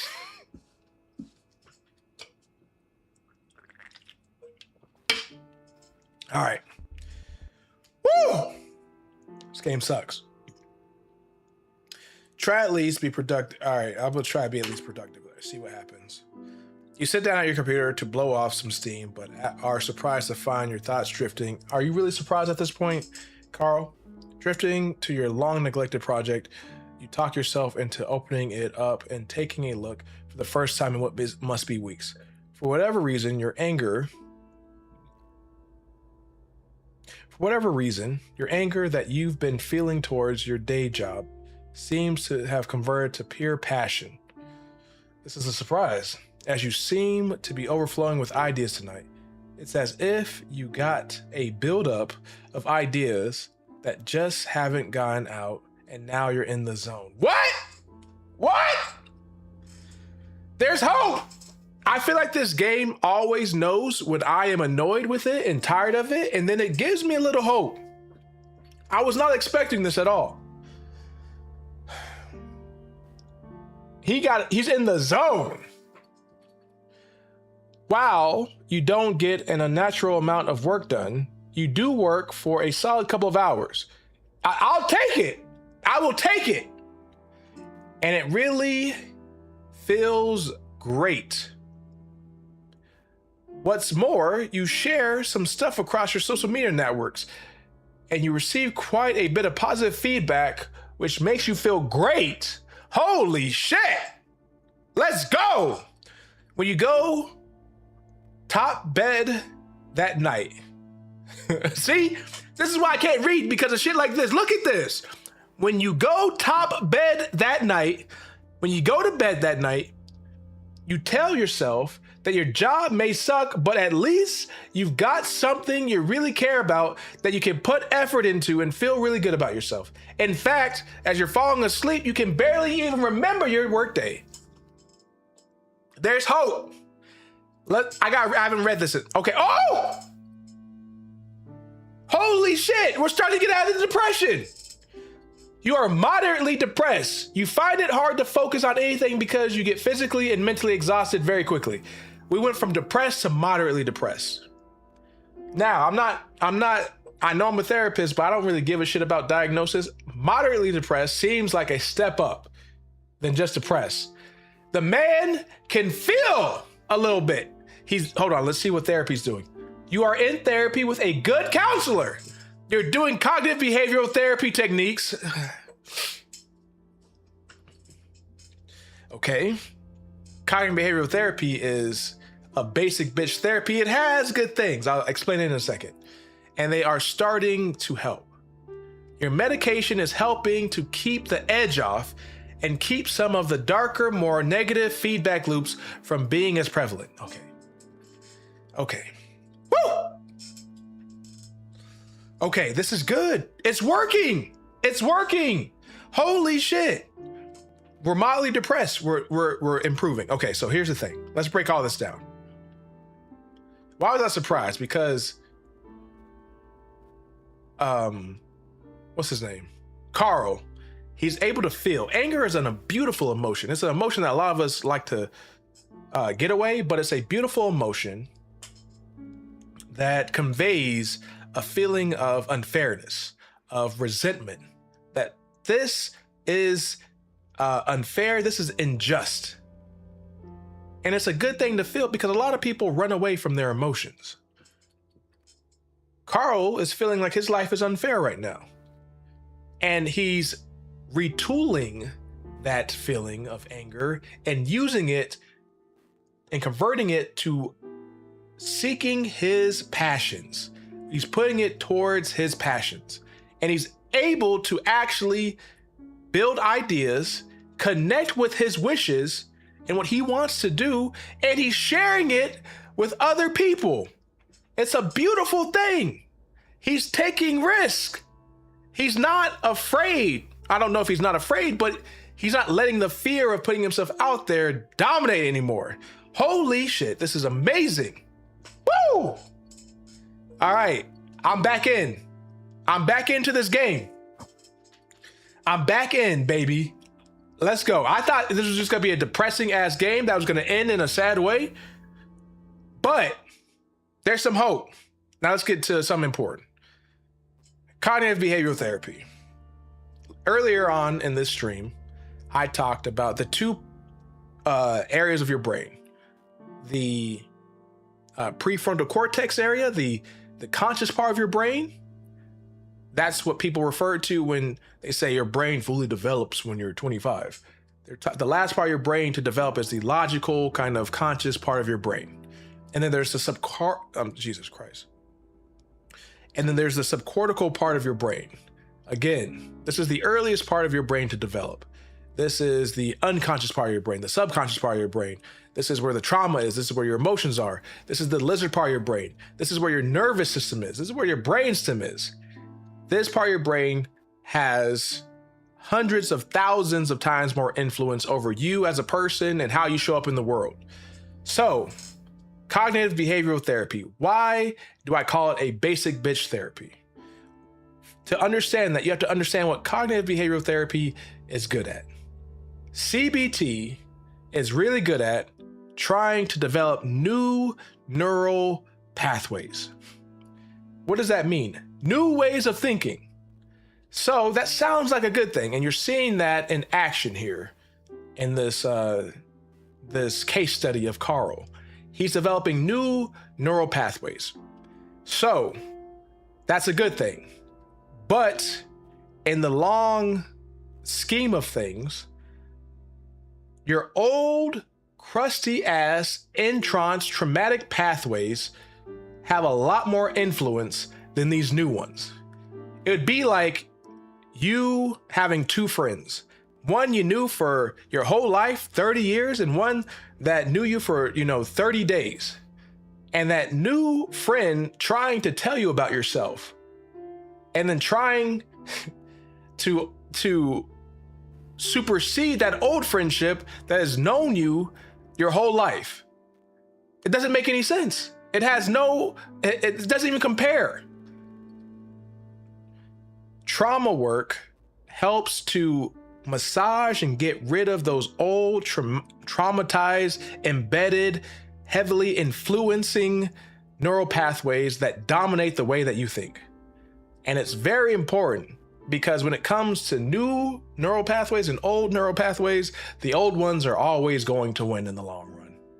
So while this is working right now, it's not, again, getting rid of the source of the problem. It's like putting a new rug in an old ass bug infested house.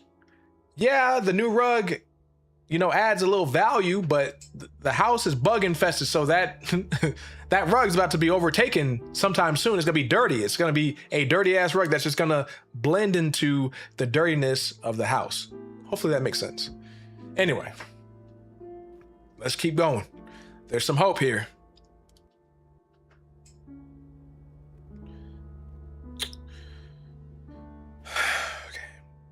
It's a little past, hold on, where are we at? All right, we're still moderately depressed. It's a little past 8 p.m. on a Tuesday night. You're at your computer, frustration levels peaked, rubbing your eyes and sighing heavily.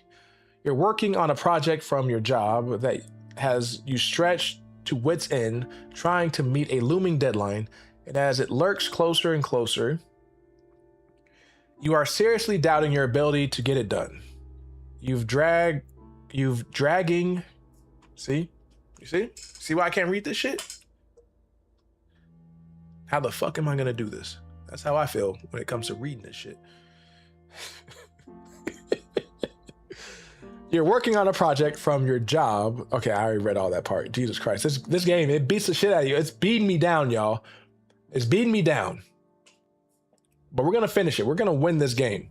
We're gonna beat the depression quest. All right, my bad. Let's lock in. You're dragging your feet. Obviously, that's what it's trying to say. You're dragging your feet a little at work due to your complete lack of energy lately, in spite of wanting to do a good job. You find yourself unable to push past it and feel horribly useless for it. You slide your hands off your face to look at your screen as it beeps at you. Our old friend Attic. Hey, are you there? I really need to talk to someone about something. You feel like you're getting nowhere with your current task and could probably use a break. However, you know that you have a history of getting distracted and then losing motivation to pick something back up again afterward. What do you do? Multitask. No, we're not doing that. You're not built like that, Carl. You can't multitask, Carl. You know this already, Carl. That's why it's not even an option, because you know what you're capable. All right, that's growth. Growth. He knows he's not capable of multitasking, so he knows he just eliminated it. Tell Attic you're busy. We're not doing that. Attic was there for us. We gotta be there for him. Try to regain your focus. Don't answer, asshole. We're not doing that. We need to get away, take a step back from what we're doing, change things up a little bit. Communicate with Attic. You're feeling like you've hit a brick wall with your task, so why not take a break and help out your friend? I know this guy now. I know Carl. I am Carl. We're gonna get you out of this, all right? Me, Carl. Hey, what's up? Attic. Oh, good, you're there. I just found out I got cheated on. I don't know what to do. Well, I can't handle this, Attic.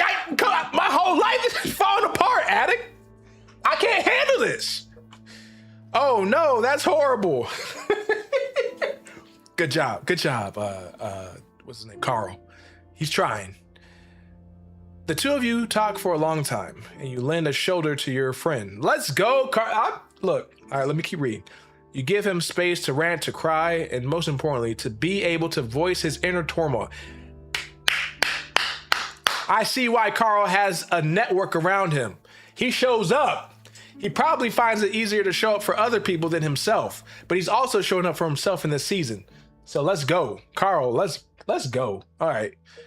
You give him your full attention and talk him through what his options are for what he does next. You keep him from doing something rash, and the two of you decide it's best for him to sleep on it before doing anything. What the hell was Attic gonna do? What the hell was he doing? What was his options? Exhausted, he departs for bed and thanks you for being there to talk with him. As you close the iron window, you feel horribly sorry for your friend, but happy that you were able to help. A little pick-me-up, a little boost. I'm feeling worthy right now. You see that? Being there for people, being a people pleaser is probably another part of Carl that helps him get away from that core trauma of worthlessness, of inadequacy. It serves as a tangible reminder that it serves as a tangible reminder to you that you're capable of being useful to someone instead of solely being a mess that needs everyone else's help. You boot up your work project and find that you're suddenly able to get some solid progress done on it that night. Let's go. Come on, bro. Come on. Come on. All right, you guys still with me? I have 3 people watching this. I want to say hi to you guys. I appreciate you. I don't know why. I don't know why y'all watching this depressing ass playthrough of Depression Quest, but I appreciate it. Good stuff. Let's see here. It's a sunny Saturday afternoon. Hold on, I gotta see. Moderately depressed. Okay, we're still good. We're still moderately depressed. Crazy that I feel that that's a good thing, but you should have saw what we was in. It's a sunny Saturday afternoon. You're in deep thought on the way home from therapy. However, you notice, oh, he's still in therapy. Look, let's go. However, you notice this time that you're not in the same negative feedback loops you usually get trapped in when being this introspective. Growth. Growth. Um,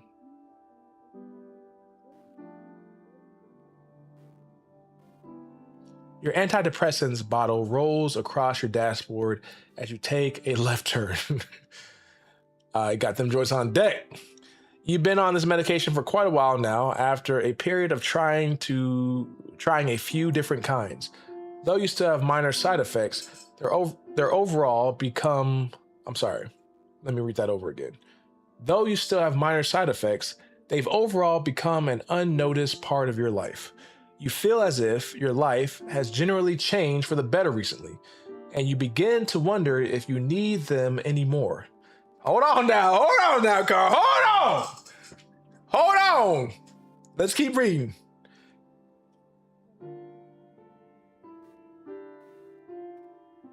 Let's read it. I forgot where I left out. My bad.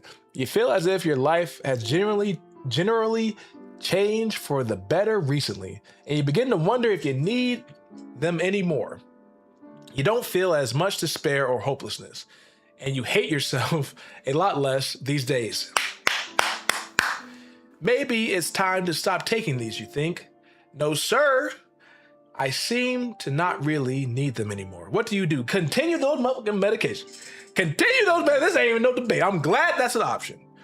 Continue those medications, boy. You haven't begun to do the work. I would see. All right, this is a very common thing that happens in therapy, y'all. You go to therapy, you find your cool ass therapist, and you know what happens? You start to let all that shit out.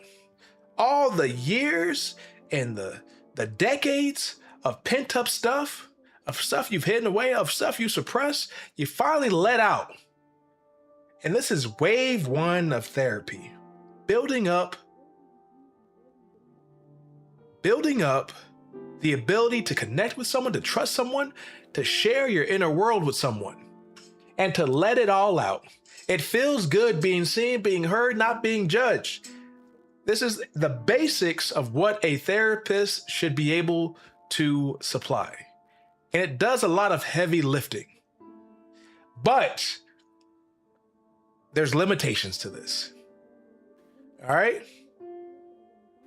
There's limitations to this. So, let me give you an example of this.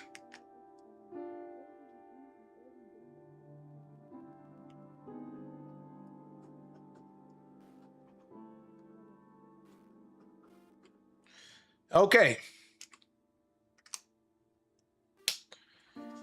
Let's say this.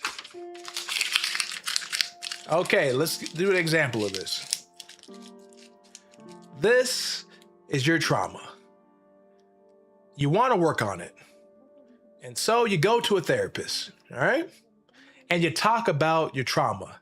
You talk about it in the most articulate way possible. You talk about all the memories you can remember. You talk about the ins and outs. You do it in such great detail, and it feels good. What happens to that trauma right here? Starts to unwrap. All right? And your trauma is worthlessness. All right? Worthlessness. So you know and understand, and you're aware that the core of your trauma is a feeling of worthlessness. But that's all you do. You talk about it. So now that it's activated a little bit, but let's say you leave your therapist's office, and that's essentially all you did, is talk about it. Over time, this thing that you've uncrumpled and that you've looked at and you've taken out, it gets back into its previous state. And then it goes back into your subcortical unconscious part of your brain, and it stays there. Because why? You talked about it. You can talk about trauma all you want. All right, and it feels good. There is benefit to it. But talking about your trauma works on the prefrontal cortex, the conscious part of your brain. And here's the thing. Trauma's not there. So you can talk about it, but it doesn't end there. You got to go into the subcortical part of your brain. So you got to go and you got to talk about it. All right. And you got to become aware of it. And then you got to go through all the memories and all the meanings. And you got to process this and the emotions. You got to unlock the emotional side of that trauma. And that is very exhausting. It's very overwhelming. It's very emotional. Your trauma has deep emotional aspects to it. You do Jesus Christ. You do EMDR, you do IFS therapy, you do something that deals with the subcortical part of your brain. And then you start to unravel this, but you start to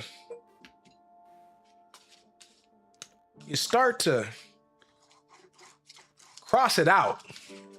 And you start to cross out that worthlessness. And now you replace it with something else.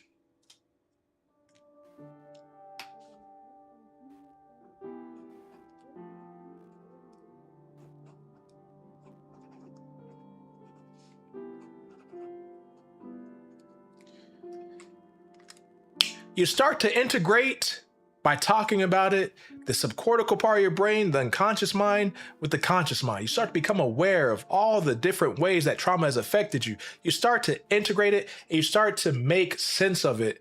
And you start to come to peace with it. And you start to interpret your trauma in a different way. You mix the adult part of your brain with the child part of your brain. And now you've processed your trauma and now you can replace it with a new message. So instead of feeling worthlessness, you replace it, you've done the work, and you feel like, I'm a bad bitch. I'm a bad bitch.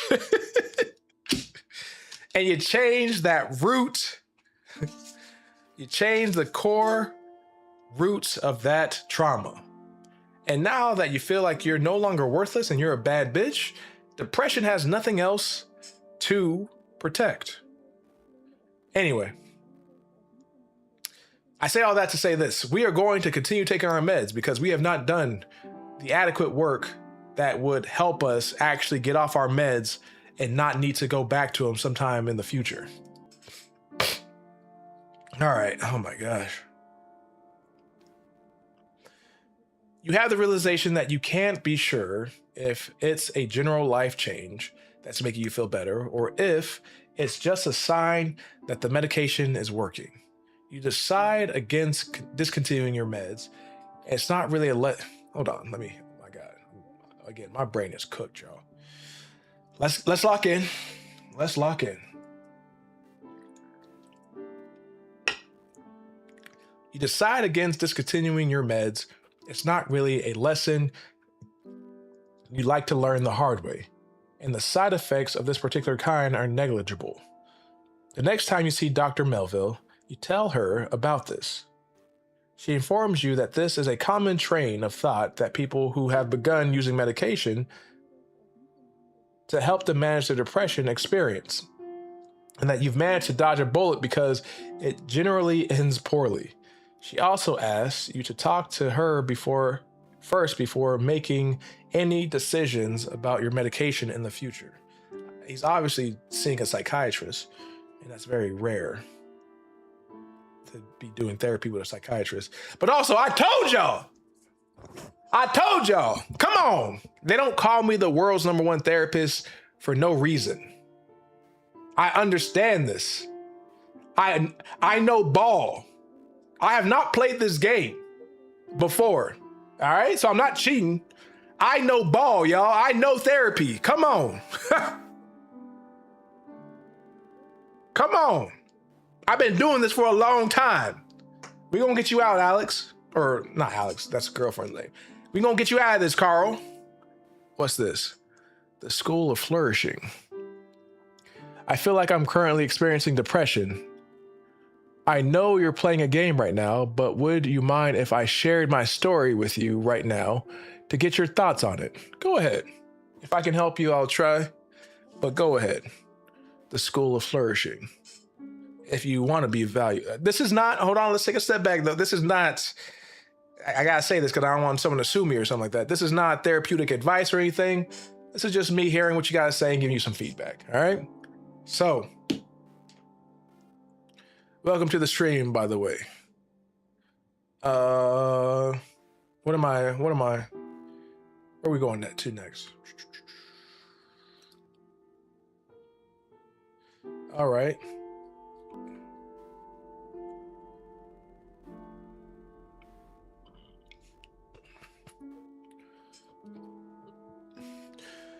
Whew.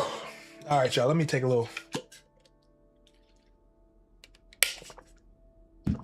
All right. It's yet another sleepless Thursday night.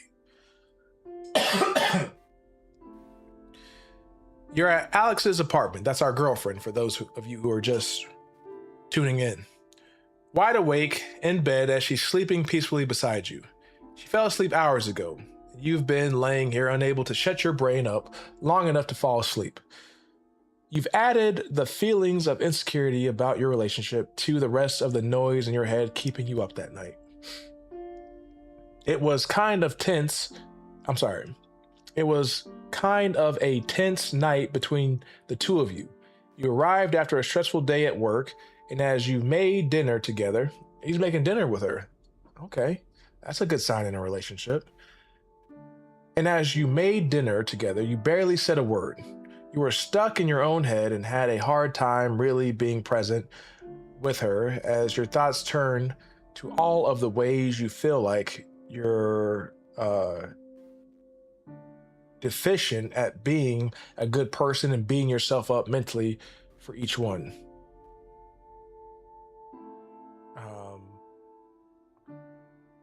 my God, this is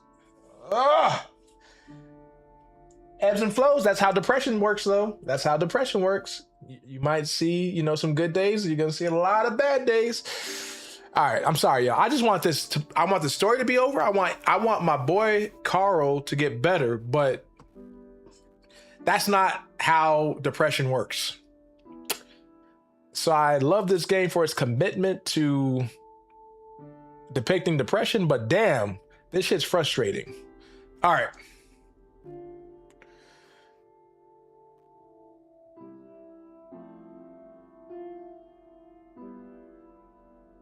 Let me start over. It was kind of a tense night between the two of you. You arrived after a stressful day at work, and as you made dinner together, you barely said a word. You were stuck in your own head and had a hard time really being present with her as your thoughts turned to all of the ways you feel like your deficient, like you're deficient at being a good person and beating yourself up mentally for each one. Very common aspect of depression. You're not showing up to life. You're not showing up in your relationships the way that you want to show up. And so you're going to beat yourself up in hopes that beating yourself up will motivate you to show up better. But little does Carl know is that he is showing up. He's over at Alex's apartment. He's helping her make dinner. These are things men don't do. I'll be completely honest. So he is showing up, but when you're in a depressed state, your mind tends to just think about all the negative. You're looking at life through a lens of negativity or a negative lens. So you're not able to see these things or these ways that you're showing up. She told you she could tell you were in one of your moods and said that she wouldn't push you, but missed talking to you as the two of you sat on the couch together. You wanted to tell her how much you love her, but you couldn't make the words come out right and ended up sounding defensive instead. Carl, man, you fucking it up. You messing up our hard work. You couldn't just say I love you? What you mean you couldn't make it sound? How do you make I love you sound defensive? Sorry. Where are we? I got so mad at Carl that I lost track. Holy shit. Oh, hold on. Oh God. This is, whew. Hold on, hold on. Let me finish this real quick and then I'll turn my attention to the chat. Okay.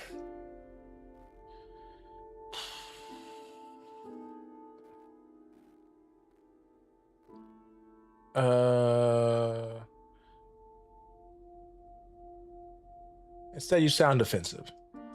As you lay there next to her now, you trace your fingers across her arm just slightly enough to not wake her. Okay, that was, I forget that you guys went to bed earlier, and now you're just thinking about it. You still haven't explained your depression to her. What the fuck is wrong with you, Carl? Explain it, damn! Or how you started singing. Oh my God, Carl! Oh! You didn't tell her none of this? You still haven't explained your depression to her, or how you started seeing a therapist, or that you've been taking medication and it's starting to feel more and more like a secret? No shit. You're keeping instead of something she simply doesn't know about you yet. Where the hell? What the hell is what? It's becoming more and more apparent that it's impacting your relationship with her, and you feel guilty about this. However, you're also terrified that if she knew exactly how fucked up you are, that she would leave you. You already worry that she's only with you because you got a big dick and you're obvious. I'm sorry. Let me. Oh man, this game is frying my brain right now. However, you're also terrified that if she knew exactly how fucked up you are, that she would leave you. You already worry that she's only with you because she doesn't realize how terrible of a person you are yet, and you're afraid that this would be the final thing to expose you. She stirs in her sleep and squints as she opens her eyes. With the confusion that comes with waking up, she asks if you are awake and then if everything's okay. What about Carl? What about this person would tell you that she would leave you because you were in therapy taking medication? What about this person? I have not seen any of that in this person. Alex is one of the best things that's ever happened to you, boy. Oh, are you really thinking are you moving like this when you have depression? That your mind is so turned towards the negative that you can't see the obvious? Didn't my man just go to a diner and talk about his life with her for hours? And she gave him a hug and pulled him closer? Look here, man. This is what I tell the people I see in therapy. And this is out of context, so don't, again, none of this is therapeutic advice right here. All right? I'm just saying, I'm just giving you guys commentary on what this game is all about. Damn, my man is really showing up in this chat. All right, give me a second. Or woman, I'm not sure. But when you share your true feelings with people, it exposes the quality of that relationship. If you were to share to someone that you were in therapy, that you're currently on medications, you're getting help, you're dealing with your shit, and they left you, that was not a person that was destined or fated to be in your life. And if you share something vulnerable like that, it's going to expose the quality of that person and your relationship with them. They might be like, good shit, it's about damn time, Carl. That's probably what Alex would say. Thank God you're doing something about this. Or she might look at you as some loser, or like you're broke. This is 2013. It's a different time and age. She might, but I'm not getting that from Alex. She might look at you like there's something wrong with you. This guy's in therapy. Holy shit. I need to get away from this guy. He might shoot up the place. I'm assuming that Carl's white. I'm sorry. Not racist. Just saying. Anyway, tell her about your situation. Tell her it's all right. We're obviously going to choose tell her about her situation. All right, my man. Let's see what we got here. Give me a quick second. What is going on here? So, the School of Flourishing. I feel like I'm currently experiencing depression. I know you're playing a game right now, but would you mind if I shared my story with you right now to get your thoughts on it? I gotta tell you, School of Flourishing, I usually charge people for my feedback, but this is not therapy, so I can't charge you. This is just feedback. So let me read and see if I can say something that might help. July 2019, my partner canceled our wedding 3 weeks before. I'm sorry to hear that. We got back together, got married December of 2021. 2 months later, my dad took his own life. Oh my good. I don't know, brother. I'm gonna try to help you out, but this is getting left notes blaming me. Okay, all right, brother. Are you in therapy right now? Let me answer this question. Are you in therapy right now? Because that is a lot. Okay, let's continue. Took his own life, left notes blaming me. My granddad fell ill. Holy shit. I'm so sorry, brother. Honestly. Died 4 months later. 6 months after that, we were just, okay, hold on. Let me read. Died 4 months later. 6 months after that, we're now in January 2023. I'm glad you put that to help me follow along. My wife had a breakdown because her sister got pregnant before her, and my nan died. I became the sole income provider. Was that always the case? Or not? Okay, so I'm assuming that you guys couldn't get pregnant because you're talking about IVF now. We started IVF. It failed. We broke up October of 2023. We got back together again.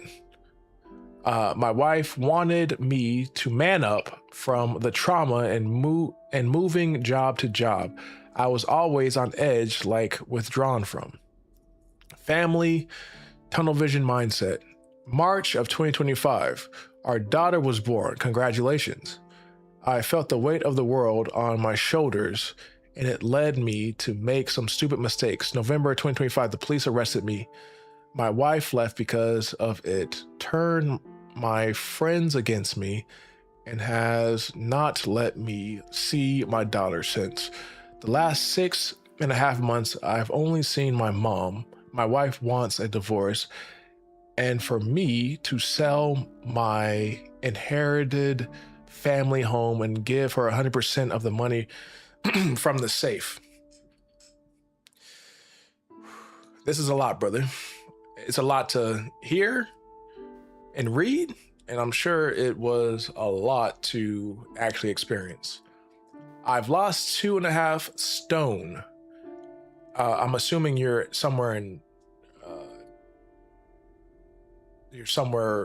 like a different country. Is that England or it might be England or London or somewhere in Europe? Europe, there we go. Somewhere in Europe. I lost 2.5 stone, which I dropped in a month and a half. Caveat on me, I'm on antidepressants, that's good. I've been seeing a suicide bereavement counselor, that's good. I've seen a psychotherapist too, that's good. I had night terrors and outbursts of crying, just being the overwhelming. Problems all began from trauma, I think, and from wanting to feel validated and good enough. Yes, sir.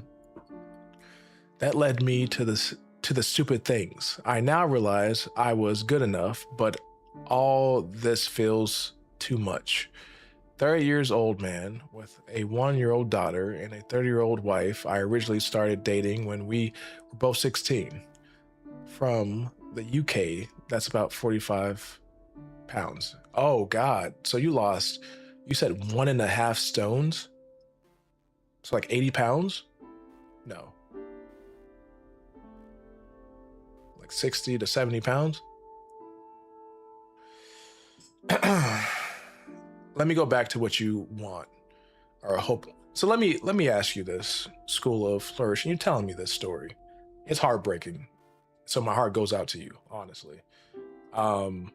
This is a lot. And I hear that you're 2.5 stones. Oh my God, hold on. 90, like over 100 pounds, basically. Jesus Christ. What are you hoping to get out of this conversation right now? Because I see you. I'm here with you, and I'm listening to you. And your story, it's a lot. So I'm concerned about you. Are you? Because this isn't something that I'm going to be able to solve. Of course, I don't think you're hoping for that. But if you are, just to make clear, do you have a good therapist? Are you feeling like you have people or a community to talk to? Are you talking to someone about this? Because this is a lot. You have grief, you have trauma, you have a divorce and the loss of, someone that you love. You have a daughter. You have the weight of, the world on your shoulders. I'm assuming.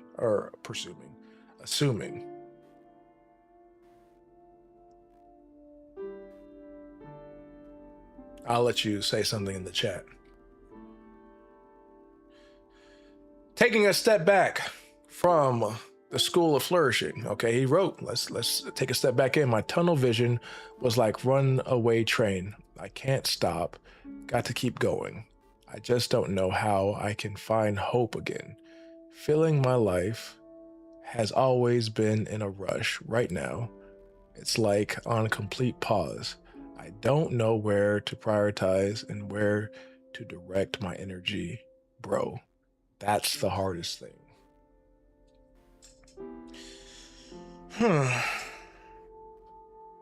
Here's what I'll say to you.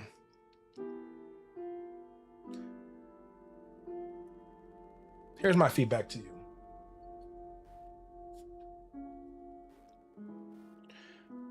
I think that our life operates in seasons, and each season has a theme to it. And what I'm hearing from the season you're currently in is that there's a lot of different things that deserve your focus. But I think that the season that you actually need is focusing on yourself. Find you a good therapist that can deal with your trauma, because if me playing this game has conveyed anything, it's that a lot of the things that you are doing right now are because you're trying to protect yourself from the core themes of trauma. So I'm not sure what your trauma is. I don't know you. But until you're able to deal with that trauma, you're not going to be able to deal with all the things and all the ways that you've all the different behaviors and all the different choices you make to protect yourself from your trauma that gets in the way of you making the best decision for yourself and for your daughter. You're going back and forth in this relationship. I don't know if it's right for you. Do you know if it's right for yourself? Have you ever looked at that? These are hard conversations that someone has to walk you through, and that you have to be able to open up openly and honestly in order to really understand what the best decision for you is going to be. And this takes a lot of hard work. This takes a lot of emotional exhaustion and exposure. It takes you being vulnerable. So, when you're going through all these things right now, you didn't just end here with, randomly. There's a lot of decisions that you've made over the last, 7 years your whole life, essentially, that might have put things off or addressing things, or delving into things, and what have you, that have led to you being in this situation where you're just overwhelmed and you don't know what to do.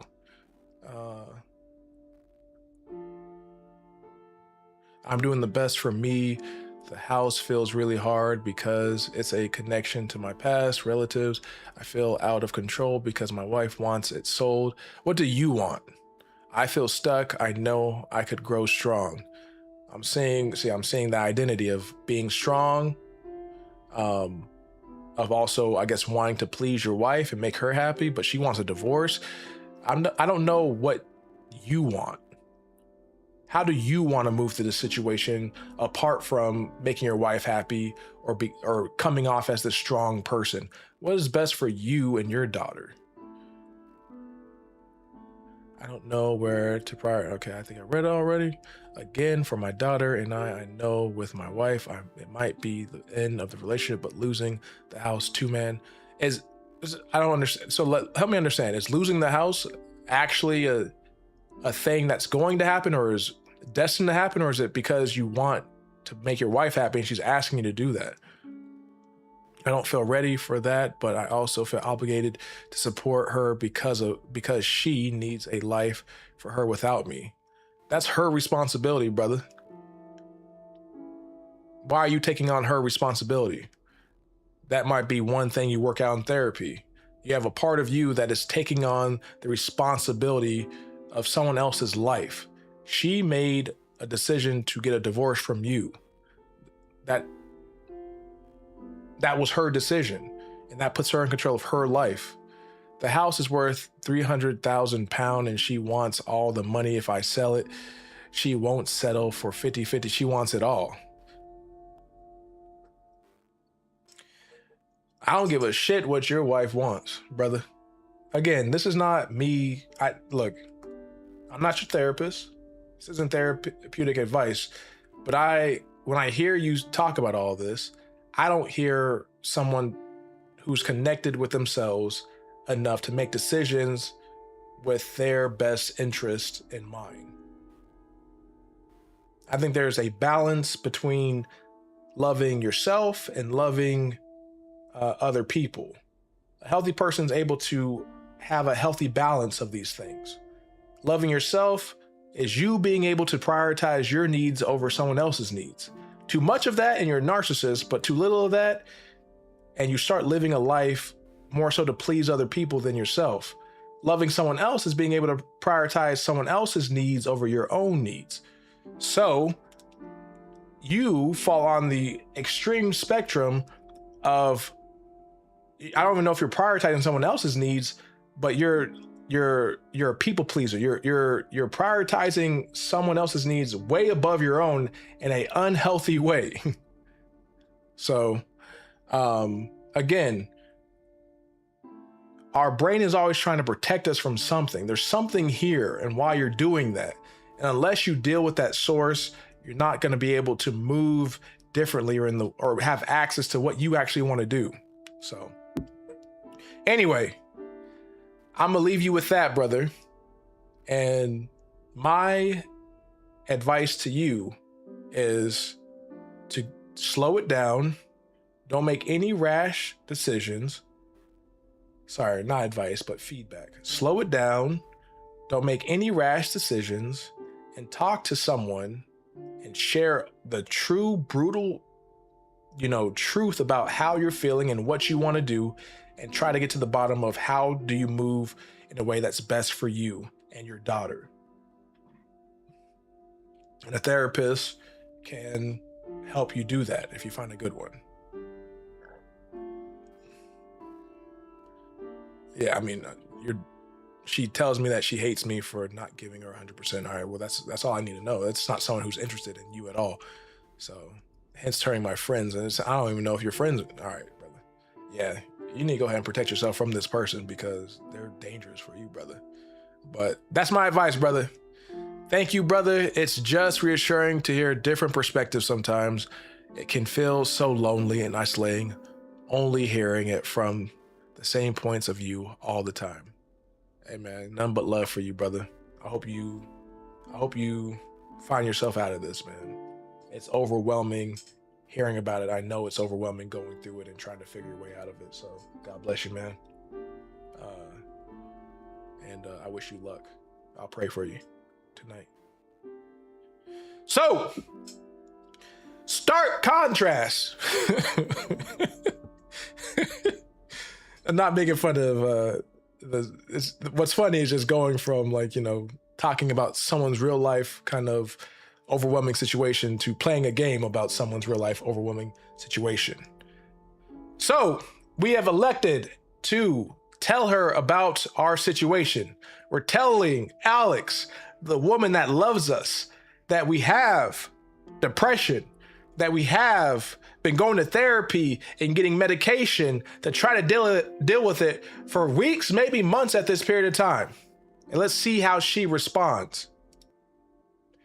You feel like a jerk for accidentally waking her up, but you're afraid if you put this off any longer that you won't find the strength to tell her everything later. No, actually, everything isn't okay.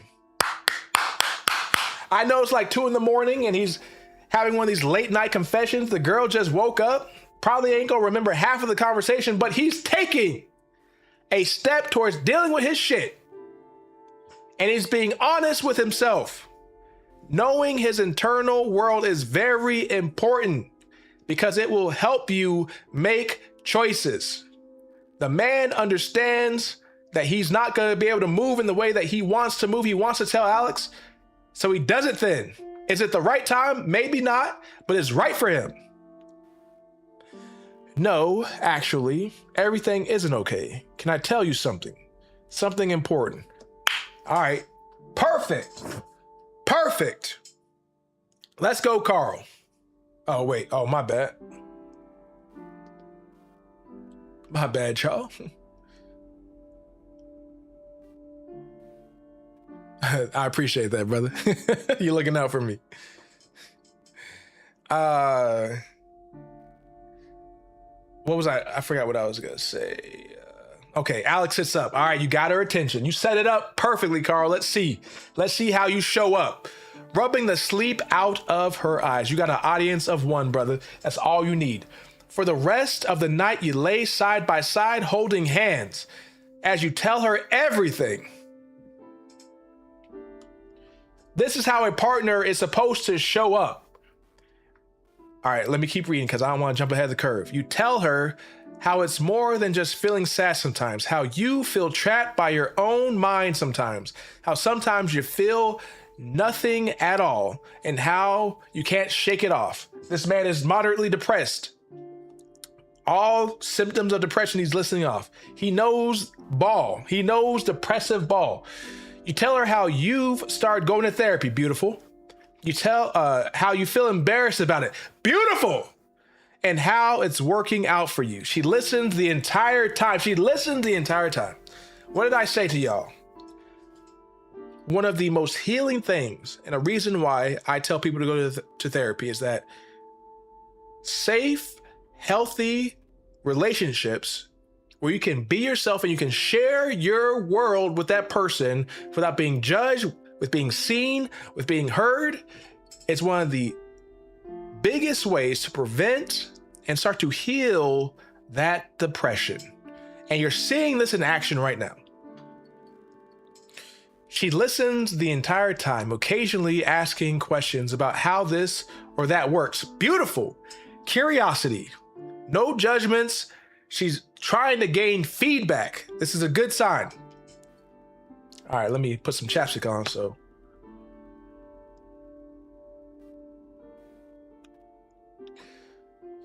Okay.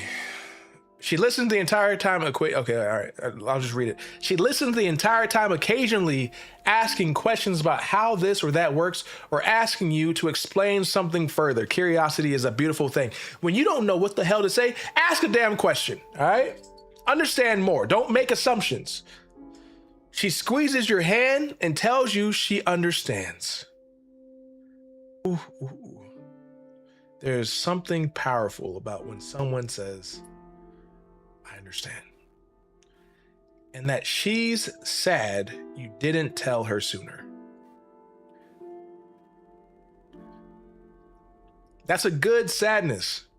She's sad that you were suffering with this knowledge, with this weight for so long. And she was here ready. She could have showed up. She's always shown up. So she's probably thinking, what did I do wrong? How did I not convey that I could handle this part of you, this side of you? Anyway, after lying silent for a moment, the weight of what you did hits you. You desperately want her to say something, to tell you how she's feeling about all of this, but you're too afraid of what the answer would be to ask. You start convincing yourself you start convincing yourself Jesus Christ, I can't read. You start convincing yourself that now that she knows everything, she's going to leave. There's no way someone could deal with how you really are. Here's the beautiful thing, Carl, that you're not weighing in, is that, yeah, a lot of people who have depression do, I don't want to say get abandoned, but their partner can't handle it. But you're doing something about it, Carl. You're not just suffering in a depressive pit. You're going to therapy, you're taking medications, and you're opening up about it now. This is beautiful. I can work with this. You're dealing with it. If you weren't dealing with it, that might be a different conversation, if I'm going to be honest. So, also, what's another thing?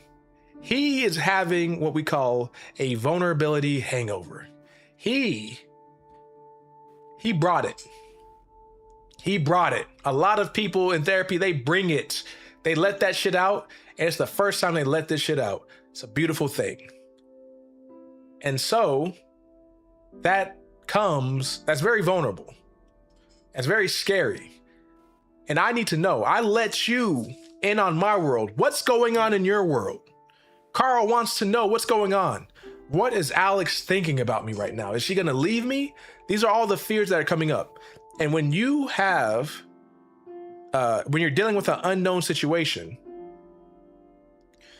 and you don't know what the other person's thinking, your brain's going to try to close that loop by filling it in. And what did Carl fill it in with? He's trying to convince himself she's going to leave. He doesn't know what she's feeling, so he just injects the idea. It comes up with the idea. She's leaving me, obviously. No one can deal with how I am right now. That is what happens when he doesn't have the information he needs to know what's going on in Alex's world. And that's why being able to share what's going on inside is so important in a relationship. You can push that bullshit that you're projecting on me. We can cut through all that and you can know how I'm feeling. And she responds, "So how can I help? What do you need me to do?"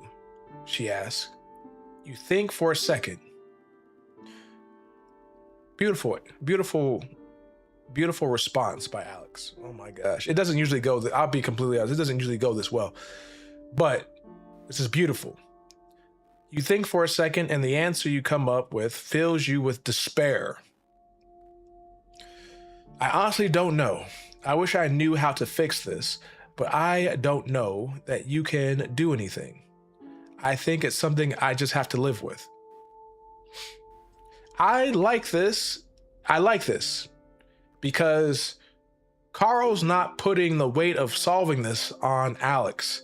That's not for her. That's not her responsibility. The School of Flourishing. That's not her responsibility.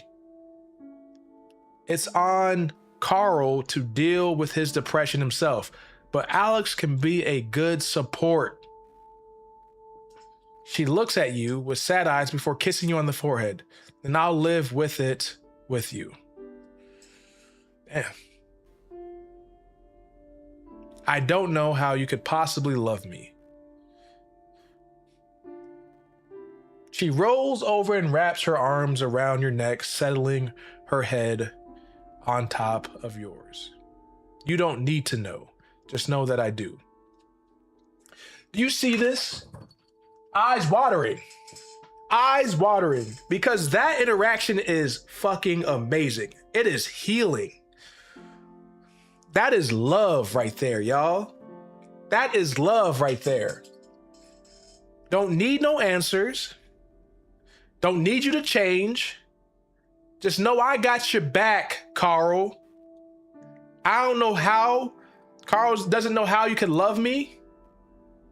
And she says, you don't need to, boy. Just know that I do. Unconditional love. Holy shit. If the game ends there, I'm happy. That's the end for me. You are definitely still depressed. Look, we went from moderately depressed to still definitely depressed, but things are getting better. Whatever you're doing seems to be working. You really feel like you're taking steps to affect positive change in your life. You now seem to enjoy seeing your therapist Between giving you a chance to talk things out in the CBT techniques she shares with you, you find your sessions extremely helpful. You have been taking your medication regularly, and while you were skeptical at first, it's hard to argue with the fact that you're feeling better than you have in a long time. Let's go, baby! Let's go! This better be the end. I'd be happy right here. Holy shit! Let's go, Carl. Let's go, Carl. Way to show up. Woo! Okay. Damn, this game ain't over, man. Come on, bro. Shit. All right. Damn.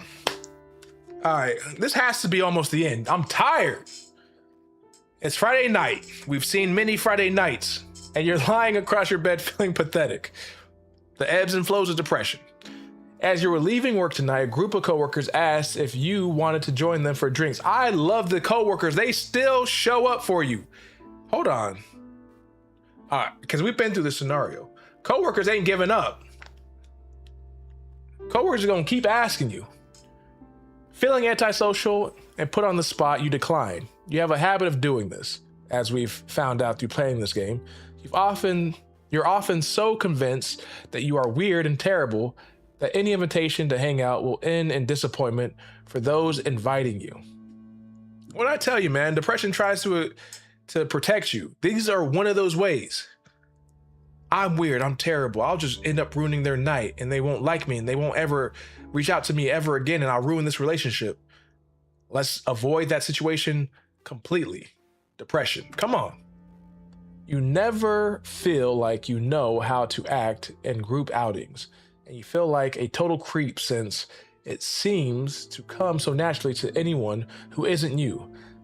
Little does Carl know, he knows how to show up. He shows up in his relationships when he allows himself. Carl's he's a unit. This man is a unit. He just is so depressed and dealing with so much trauma that he doesn't know it. I see it though. I see the unit in you, Carl. You got some potential, baby. Yo, I would fuck this dude's life up in such a positive way if he saw me as a therapist. Holy shit. We would do some good ass work. You find yourself petrified of breaking some unknown social rule that you don't often go out. Now, however, you find yourself alone at home. Your brain has begun telling you how pathetic and sad you are for being unable to just be a normal person and go out with nice people. You can't figure out why you can't just go out and meet people and enjoy yourself. At the same time, you're also feeling like no one would possibly want you to hang out if they really knew you. Let me reread that shit because that fell apart. At the same time, you're also Jesus Christ.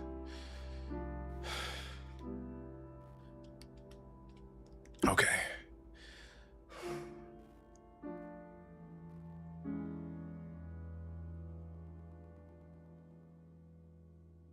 Physical contact is so powerful, period. Agreed. That's for real my wife's problem. I went through 3 griefs in 11 months and she expected me to just crack on and get a baby going. Like, that's fucked up, man. Agreed. Yeah, you need to protect yourself, brother. Honestly. So, where we at? I'm sorry.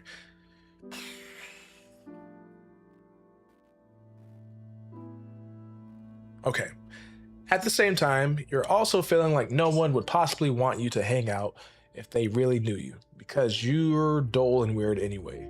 You try your typical strategy and boot up Netflix to distract yourself from these feelings, but frustration with yourself builds, and you realize you have to do something else with your night. Anything else to take your mind off of how awful and lonely you feel right now. What do you do?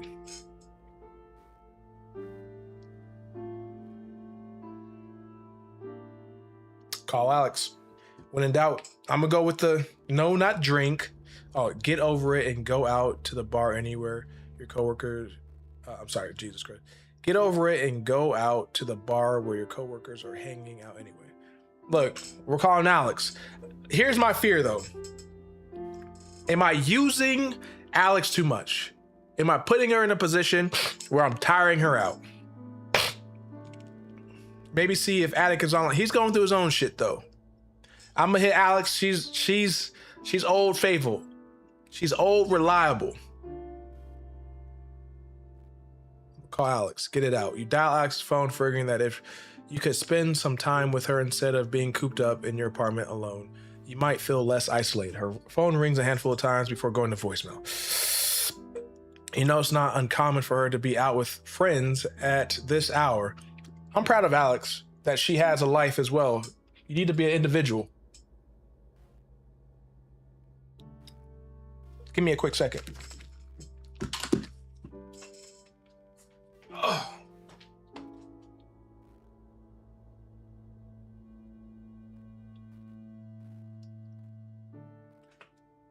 Woo. Sorry, y'all. Oh, man. These lips got me chat, man. Or these lips got me chat. This game, all this talking has me chat. Jesus Christ. All this talking has my lips chapped. That shit's crazy. All right.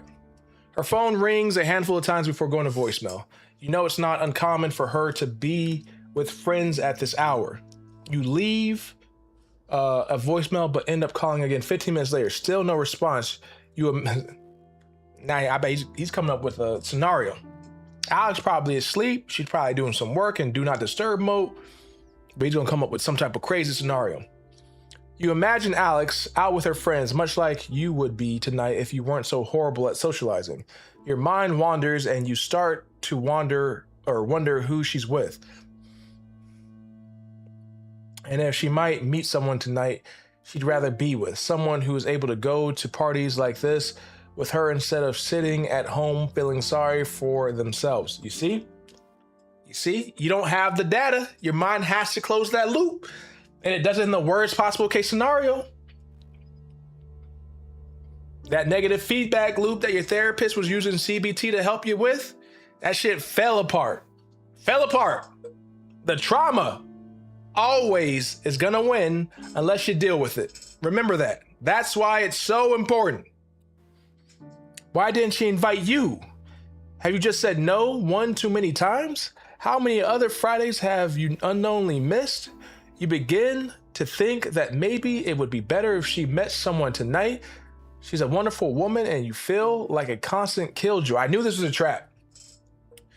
On nights like this, why can't you just be normal? The next morning, Alex calls you back. She tells you that she'd left her phone in class and spent a boring night in her apartment too. You feel horribly embarrassed about how emotional you've gotten over mistaken assumptions the night, but she left her phone in class, huh?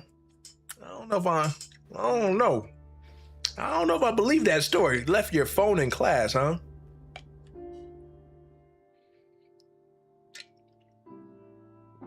But I did say she was studying. Maybe who knows what happened. Let's see, did anyone? Okay. All right, this shit, oh my God. This game is killing me. Woo! All right, I said I'm gonna finish it. Holy shit, though. My God.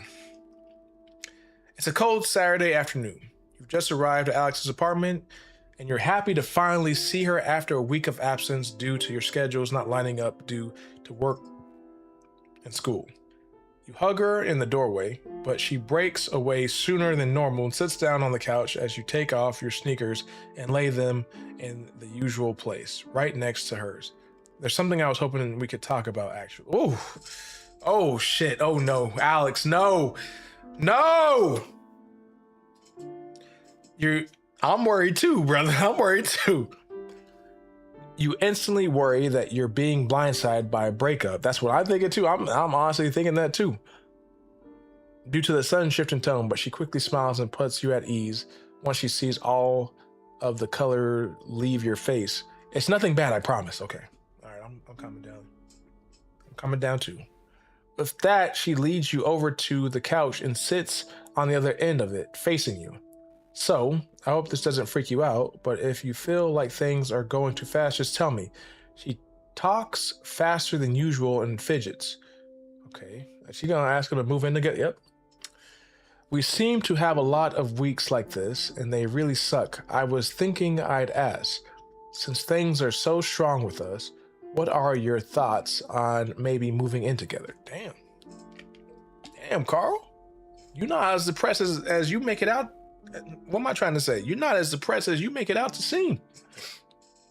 Damn. What kind of voodoo you put on this girl, Carl? I mean, she like you, boy. She like you, brother. Okay. But let's look at this. Since things are so strong with us, do you see how two people's perceptions about the same situation, in this case being the relationship, are completely different? Alex is over here thinking it's so strong. And my man Carl doesn't even see the reality of the relationship. He thinks that they're going to break up with him. And this is, it's so, now I think about it. I have so many people I see in therapy. I'll say something critical. I'll give some type of feedback. When I say critical, I'm saying feedback lovingly. All my feedback is lovingly.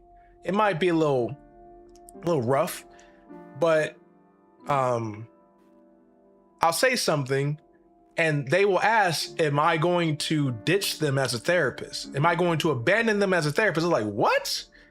I said, baby, we're like this.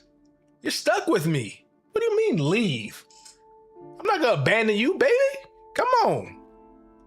But it's funny how people think that at the first sign of a serious conversation or critical feedback or something, hardness, they go to the worst possible case scenario. And we see this is no different with Carl. Okay, so I hope this doesn't freak. All right, we already read that. It takes a few seconds to sink in and leaves you a bit shocked when it does. You were worried she wanted to spend less time with you, not more. Do you want to? You ask?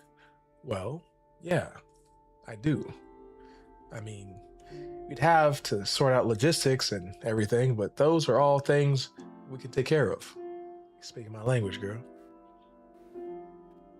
You start to walk through the steps of imagining the two of you living together. You love the thought of being able to wake up next to her every day and seeing her so often. However, the more you picture it, the more a few concerns become apparent. There are things she is insulated from, like the days you don't feel like you can even get out of bed, the nights your medication keeps you from being able to sleep, all those moments you're stuck staring at the wall, completely out of energy and feeling nothing. How would she handle that? How quickly would she want to get away? So she starts, what do you think? Tell her this! Tell her all this, Carl! She's shown you can do that! Tell her all your concerns. Okay, it's right here. Tell her what you want, but have concerns and discuss them honestly. I ain't gotta look at anything else. Tell her you don't think it's a good idea. Shut up. Shut the fuck up. That is not the option. Decide to move in regardless of your worries. Don't do that either. What? Talk.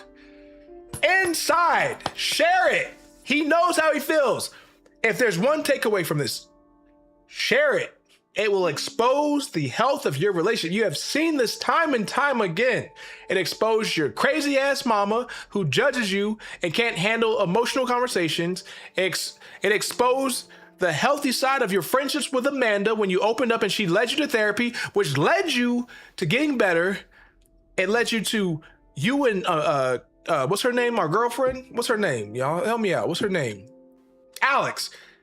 It shows you that Alex is a healthy ass person who I can show up with, and it brought us closer. Every time I shared my world with her, it brought us closer. Sharing your internal world is so important because it gives you the feedback you need to make a decision. I can't talk to my mama. I'm not going to. I can talk to Amanda. I can talk to Alex about these things because they show up for me. Come on. You're really worried that if Alex were to live with you, you wouldn't be able to deal, or she wouldn't be able to deal with your days of being unable to get out of bed, or nights where you can do nothing but stare at the wall and panic. Even though you've discussed your situation with her, you still fear that she doesn't realize the depths of how bad it gets. It's one thing for you to detail how you feel sometimes, and for her to see it pop up occasionally. It's an entirely different situation for it to be something she has to live with alongside you. Well, I'd like to, but I think it's best if we talk about it a bit more before committing to a decision.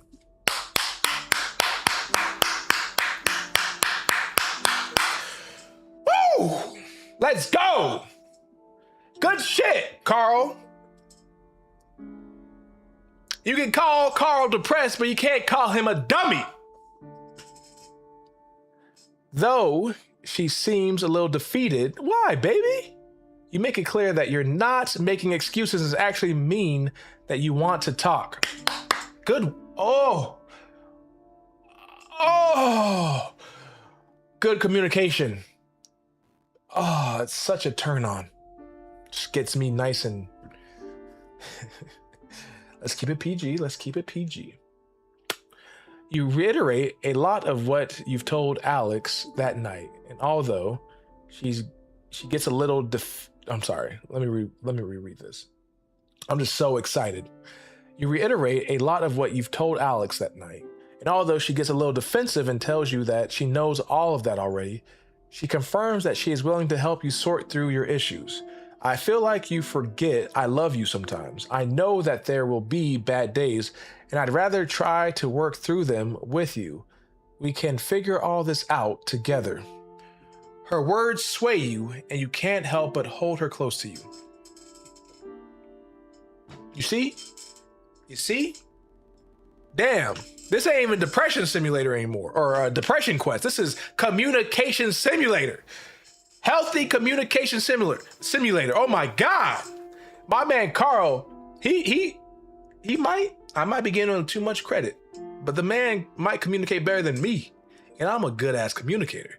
Do you see that though? Do you see how he shared his internal world with Alex, and they both meshed and intertangled their worlds, and they got to a decision and a conclusion together? They left no scraps on the table. They ate the bowl clean. Oh my God, I'm so tired. Okay, well, this is the end. This is the end. This is the end. All right. All right, here's the deal. I'm going to read this. Someone said attachment disorder there or something. I know that's right. All right, here's what we got going on here. Here's what we're gonna do. Whew. This is, I think, it says well, okay? I think this is the end. If I read this without stuttering, you gotta like the stream, all right? Gotta like the stream. It's December, and you've returned to your parents' house to celebrate the holidays with your family. Out the living room window, you can see a gentle flurry of snow drifting down to meet. That doesn't count. That's a mulligan. That doesn't count. All right? That doesn't count. Out of...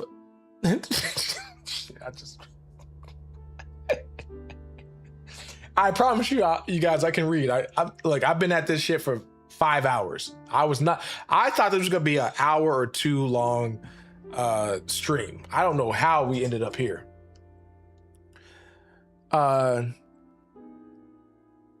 Out the living room window, you see a gentle flurry of snow drifting down to meet the pristine blanket of white from yesterday's unexpected Christmas Eve snowfall. And you quietly laugh to yourself at how incredibly cliche it seems. He's laughing. He's feeling. The man is coming alive. Hey, I appreciate that, brother. I appreciate that, man. Still, as you sit down to dinner, you can't help but notice how being surrounded by family in the overly, I don't even know, what the fuck does that say? Kishi? I don't know that word. I lost that challenge, brother. You You can go ahead and take that like back because I lost this. I'm just joking. Don't. It's too late. Lock it in. Okay. All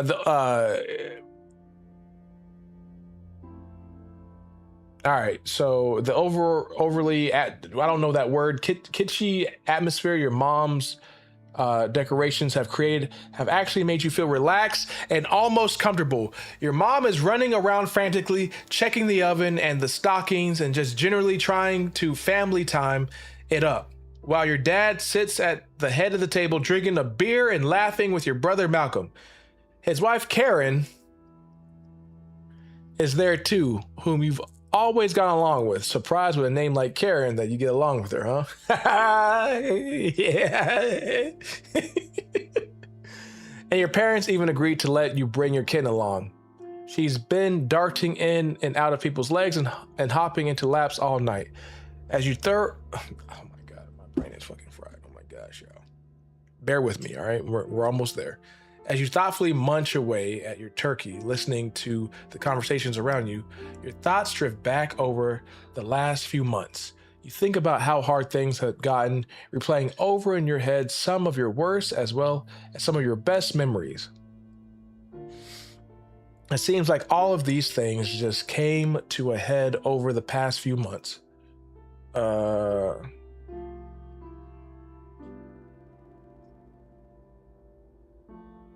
Where I just lost my, hold on. Holy shit, oh my God. Last few months, okay, I found it. You think about how hard things had gotten, replaying over in your head some of the worst. I already read this. Oh my God, my brain is fried. I'm sorry, you guys, I'm sorry. Bear with me. We're almost, you watch this long. You watch this long. You gotta see it to the end. Oh my God. It seems like all these things just came to your head over the past few months with a sudden flurry of relationship turmoil and professional anxiety, social stress, and above all, an omnipresent sense of weight that it seems you have just recently become aware of. My man said I'm crashing out. You're right, brother, man. I've been reading this thing. I've been at this for 5 hours, okay? This is not what I signed up for. I thought this was going to be like a quick, short, depressive game, but it's a 5-hour ordeal. You're suddenly immensely glad for the chance to be able to ignore everything for an evening and not have to struggle trying to explain yourself for once. Fortunately, everyone seems to be content with laughing at each other's jokes and discussing favorite sports teams, and for a while, you think you'll be able to get through dinner without any embarrassing personal intrusions. But no sooner did the thought cross your mind that the table conversation trickles off, leaving a slightly awkward silence to descend upon the dinner.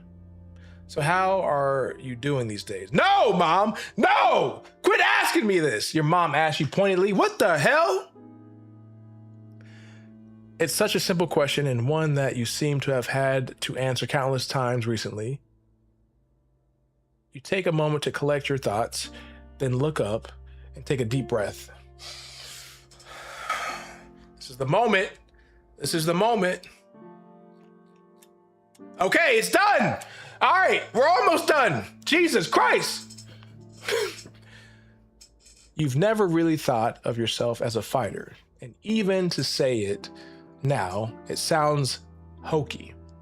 But looking back on the past few months to where you are now, it really does feel like you've endured an immense struggle, and you look at where you are now with a sense of something that isn't quite pride. You still hate your job and find it unpleasant, but you're surprised to find that you still hate your job and find it unpleasant, but you're surprised to find that going into work every day is no longer a monumental challenge. You've stated, oh my God, I'm sorry, y'all. I promise you I can read. You started adopting some clever techniques like taking short 2-minute breaks every hour to break up the monotony. And you now view your job as just 8 short hours of your day, a compartmentalization technique Dr. Melville told you that you've actually found works quite well. You know the job isn't what you want to do for the rest of your life, and you've started actively looking for other positions, even attending a couple of preliminary interviews. Let's go, fucking Carl. Let's go, Carl. You see, my man, that shit's turned around. We got some momentum going the other way in life now. Someone said, mothers, I'm nodding my head. That's what's going on, Ravi. It's good to see you, man. That's my brother-in-law. But we don't add the in-law. That's my brother from another mother. Appreciate the support.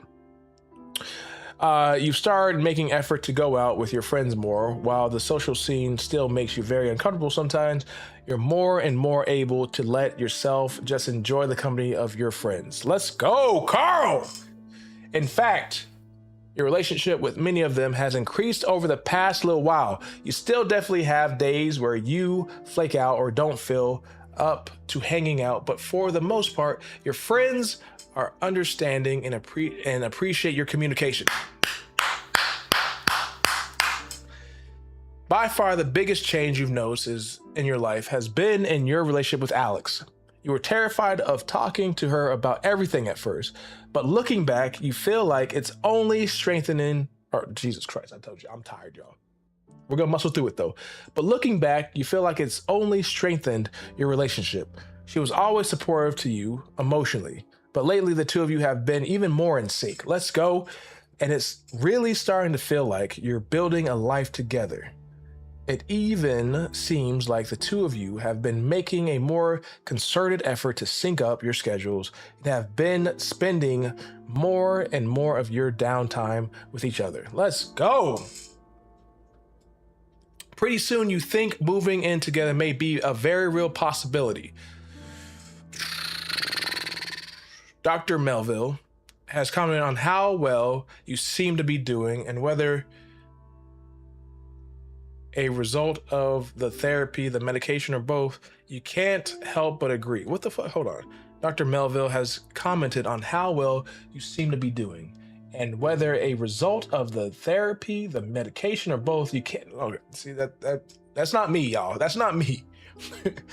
With all that seems to have improved recently, it's sometimes difficult for you to think about the fact that you still have bad days, sometimes even really bad days. They serve as a stark reminder of the fact that this will be something you likely have to deal with for the rest. That's bullshit. I don't agree with that shit at all. CBT ain't gonna get you there. That's the basic bitch way of dealing with this. You got this. I'm telling y'all, y'all can do depression. Y'all can get over depression. Don't let this bullshit tell you otherwise. Heal the trauma and depression will dissipate. I promise you guys that. Depression is a battle, and though you're certainly ahead in the fight, you know the battle isn't going. Oh my fucking God. Depression is a battle, and though you're certainly ahead in the fight, you know the battle isn't ever going to be over. Hold on. Again, I don't agree with that shit. I want y'all to X this, hold on. Where are we at right here? This whole paragraph is ass, okay? Depression is not something that you are cursed with for the rest of your life. Deal with the trauma. Watch this whole thing. Watch this whole, if you're just tuning in right now, watch this whole stream because I broke it down, I would say in a beautiful way too. How to heal this. But I'm done with this game. I'll be completely honest. I'm done. So let's just finish reading it. And then I'm gonna say my goodbyes to y'all. Y'all better not leave before I'm done. While you know that your depression could never be cured, all right, so again, this is pissing me off. This game was so good until the end, because that's bullshit. While you know your depression can never be cured, you have a very strong support network in your friends and even Malcolm, your brother. That's like your family. Shouldn't he be up there?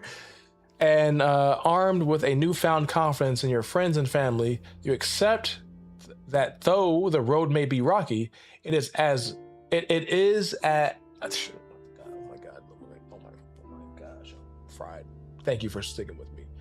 And armed with a newfound confidence in your friends and family, you accept that though the road may be rocky, it is at very least not solitary. You meet your mom's gaze from across the table and muster up a smile. I'm good, Mom. You tell her. She says nothing, but you can feel her smile from across the room. Is that the end? That's the end. No, because there's an epilogue. All right, this is not an epilogue. This is just the game telling you something. Let me read it. This is the last challenge. I'm gonna read this. I'm not gonna stutter one time. All right, I'm gonna read this and I'm not stuttering one time. We really want to thank you for taking the time to play Depression Quest. We realize it may not be the most enjoyable game you've ever played. Hell no, it wasn't. I hated this game. I did love some parts of it though, but I hated this shit. Or even the easiest, and we sincerely appreciate your involvement. Like Depression itself, Depression Quest does not have an end, really. I'm outside of the doomsday conclusion of I'm never gonna stop being depressed and I'm never gonna cure it. Outside of that part, good ending, really good ending. Like Depression itself, Depression Quest does not have an end, really. There is no neat resolution to depression, and it was important to us that Depression Quest's own resolution reflect that. Instead of a tidy ending, we want to just provide a series of outlooks to take moving forward. After all, that's all we can really do with depression. Just keep moving forward. No, it's not. I mean, all right, so they need some therapist consultations with this shit because they putting out some bullshit with that. I know I'm hung up on it, but I really don't want to take away from anyone who might have got to this point. Damn, messages redacted. Holy shit, what happened? Anyway, I don't want anyone's takeaway if you've gotten to the end of this to be like, oh, I'm stuck with my depression, because that's not true. Go see a therapist, deal with your trauma. That's going to help you with your depression greatly. What my man say? I'm glad you are reading this simply because I don't know how to read. Robbie, you know how to read. Oh, I'm depressed. Oh, well, I got to keep plowing through. That's a load of shit, right? Right?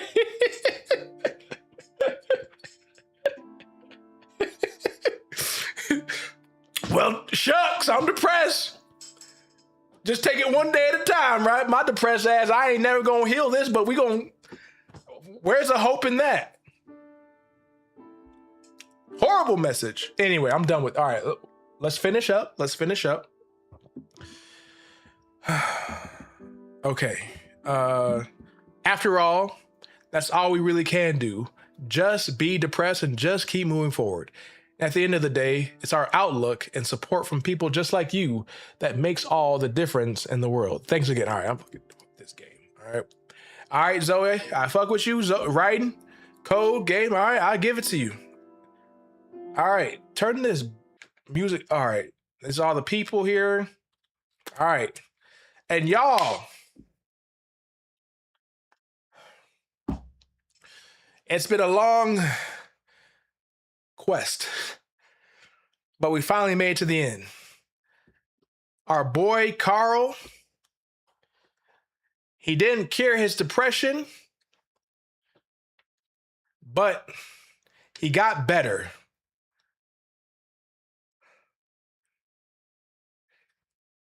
So I think we got the best ending we could possibly get.